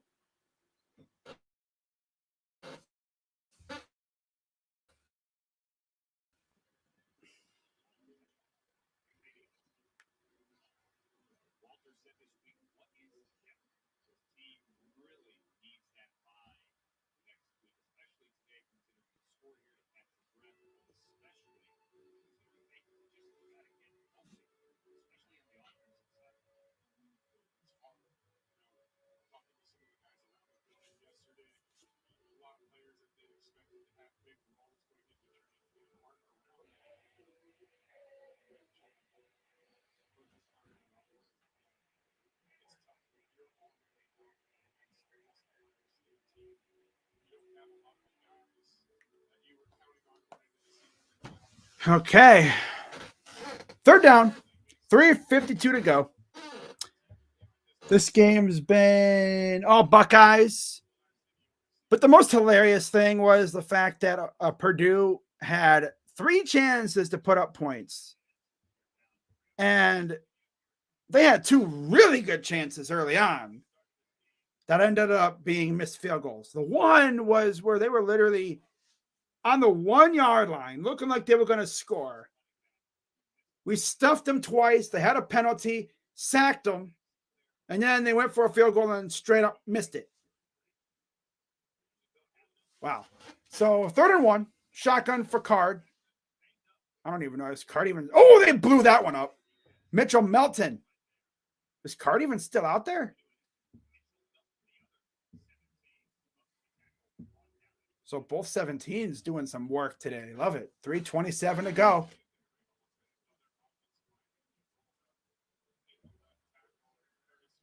There's Makobi. He was, I think, the guy they were just talking about who got offered a scholarship when they're on their coach's first day of meetings. Like the coach's first day of being the new coach after Brom left. Back to pass. Pressure coming. Oh, with the hands. Oh, Simon, you got to catch that, buddy. What are you doing? It was at your feet, but you got to catch that. My God, brother. You got to catch that. Turnover on downs anyway, but that was at his feet. That might have been, I think that was their backup. I don't think Card's been in the game for a while. I don't think. I've been saying Card for a long time. I don't think he's been in the game for a while, not to mention. Oh, I got another goal to connect me an hour ago. Damn. But yeah, guys, if you're enjoying the stream, be sure to hit the like button, subscribe, and hit the bell. And I will have a video out probably after the game at some point later today, recapping the last couple of days of recruiting, because I know I didn't talk about Leroy Roker because my computer, I think it was like the first day my computer was, and I didn't really think about it. So, and yes, that's how I'm going to say his name from now on too. Leroy Roker. No. Wow. If Ohio State and Team Up North struggled to beat Rutgers and Northwestern, you wouldn't hear the end of it. Right? UGA struggling with Vanderbilt, and Arkansas took Alabama to the limit at the very end. South Carolina, Florida just getting underway. Same thing with A&M and Tennessee. The Kellogg's Star Wars spoon. How many of you guys remember that? For any of you 90s kids. Kellogg's Star Wars spoons from 2005. I will never forget when they actually had prizes in the cereal boxes. And when they had games on the back of the box. Man, there's this Twitter account called Nostalgia from Your Childhood. Yeah. Some things are like, wow, bro. Brings back the memories. Oh, gamer picture. Pokemon Season 1 opening theme. Lit. Yogos. Yogurt cereal. Yogurty covered fruit flavored snack.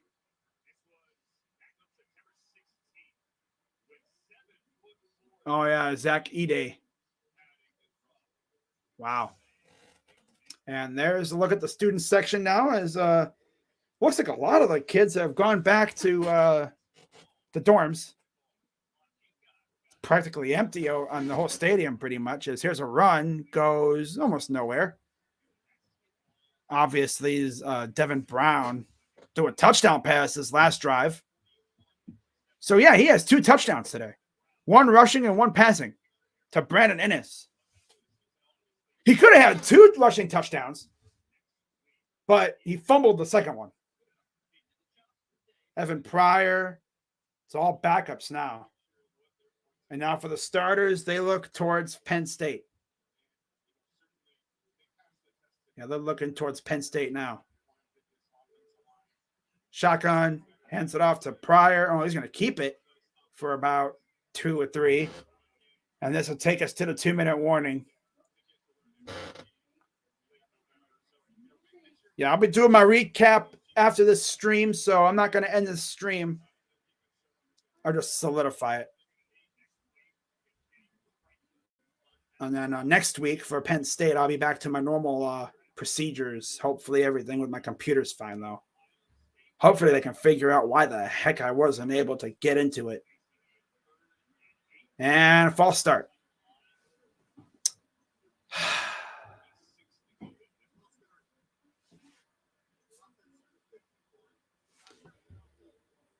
Oh, boy. There's Luke Montgomery. His brother Ryan, I believe, is a quarterback for Findlay.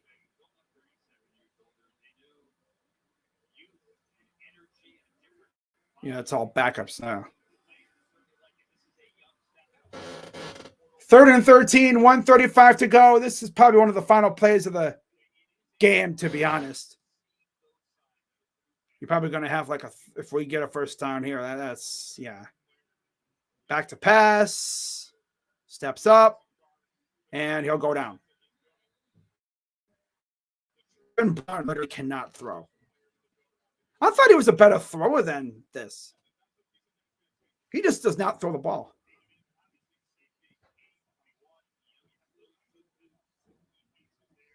That's their first sack of the game.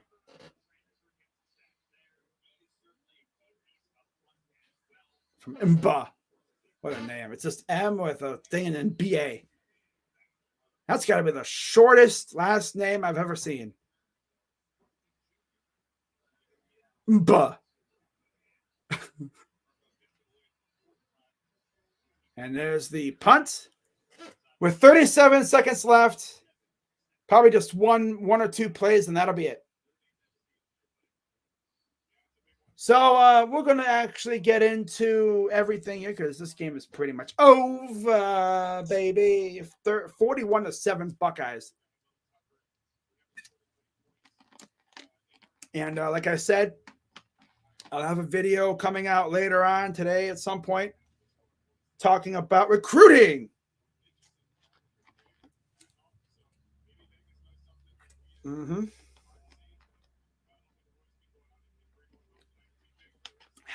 Yeah.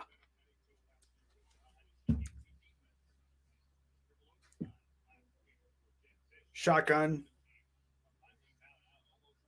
Snap. Just do a handoff. That goes nowhere. And that's probably going to do it. Yeah. Are they going to run another play or is this it? 20 seconds left. Yeah, they might be done, guys. They're just going to stand around.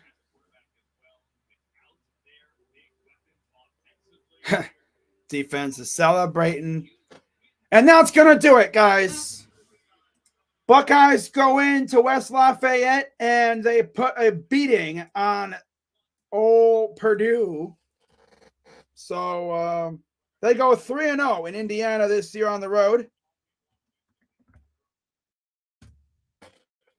Big W for the Buckeyes. 6-0 on the year. Now they get to go back home and reevaluate a little bit and see what they did wrong, improve on that, and get ready for Penn State at home at noon next week. So with that being said, not leaving yet, of course, I'll go through the final stats, and then while that's cooking up,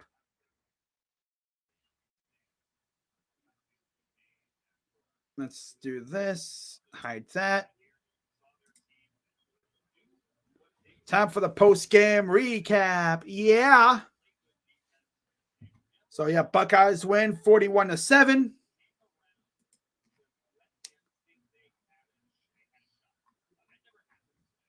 Yeah. All right, so let's pull up the final stat sheet here, and then West Lafayette. Wow. It was a rainy day, too, but the Buckeyes took care of business. The rain didn't affect us. They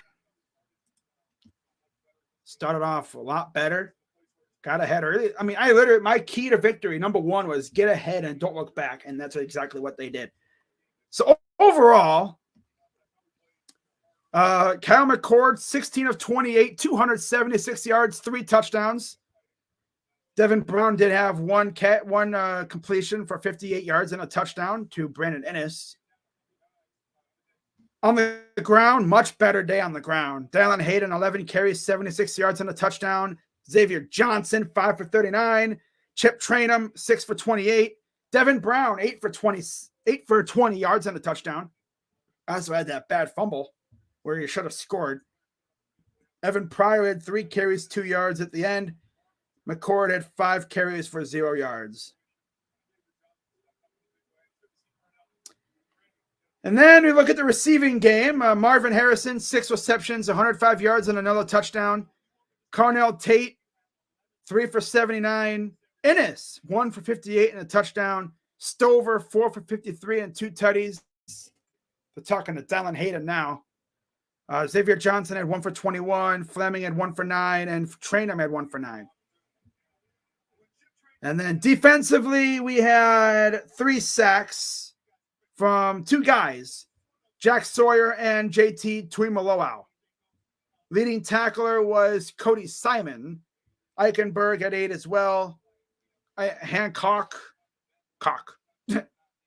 Igbenosin, Chambers, Burke, Sawyer, all registered tackles. So that's good to see. Also, kicking-wise, Jaden Fielding, 5 of 6 on extra points. Missed the first one, but made the next 5. And then punting-wise, Marco had 4 punts for 180 yards total. All right. So with that, let's get through my game observations. All right. So here's my post-game observations. First one, wet ball is hard to catch. Yes. We had quite a few drops, but overall, they did fine. Number 2, Dallin Hayden should have played more. Yeah, he should have played way more earlier this year, especially with no Travion, especially last week. He should have been playing more last week, but they didn't start him. And he came up big, especially with no Mayan Williams either. And then number 3, we got a pass rush appearance. Yay, we got pass rushers. Yay. All right, and then my MVP for today's game.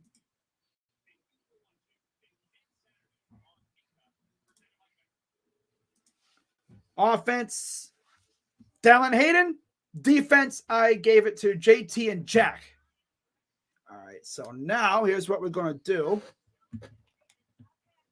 We are going to switch. Wait, hang on. I better do this real quick, guys. Hang on. Got to exit out.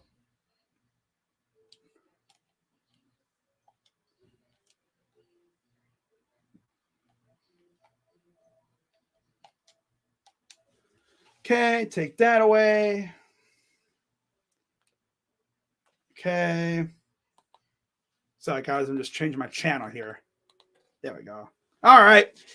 But yeah, my MVP of offense was Dallin Hayden. He really came up big when Chip Trainum got hurt. I think it's concussion with him because he was trying to go back to the huddle and he was stumbling around like he was intoxicated. Didn't see him the rest of the game, which as you'd expect. But yeah, defense, I'd say JT and Jack, without a doubt. Yeah. As like I said, we finally had a pass rush appearance. It's been a long time, but we need it. So now, with that being said, guys, on to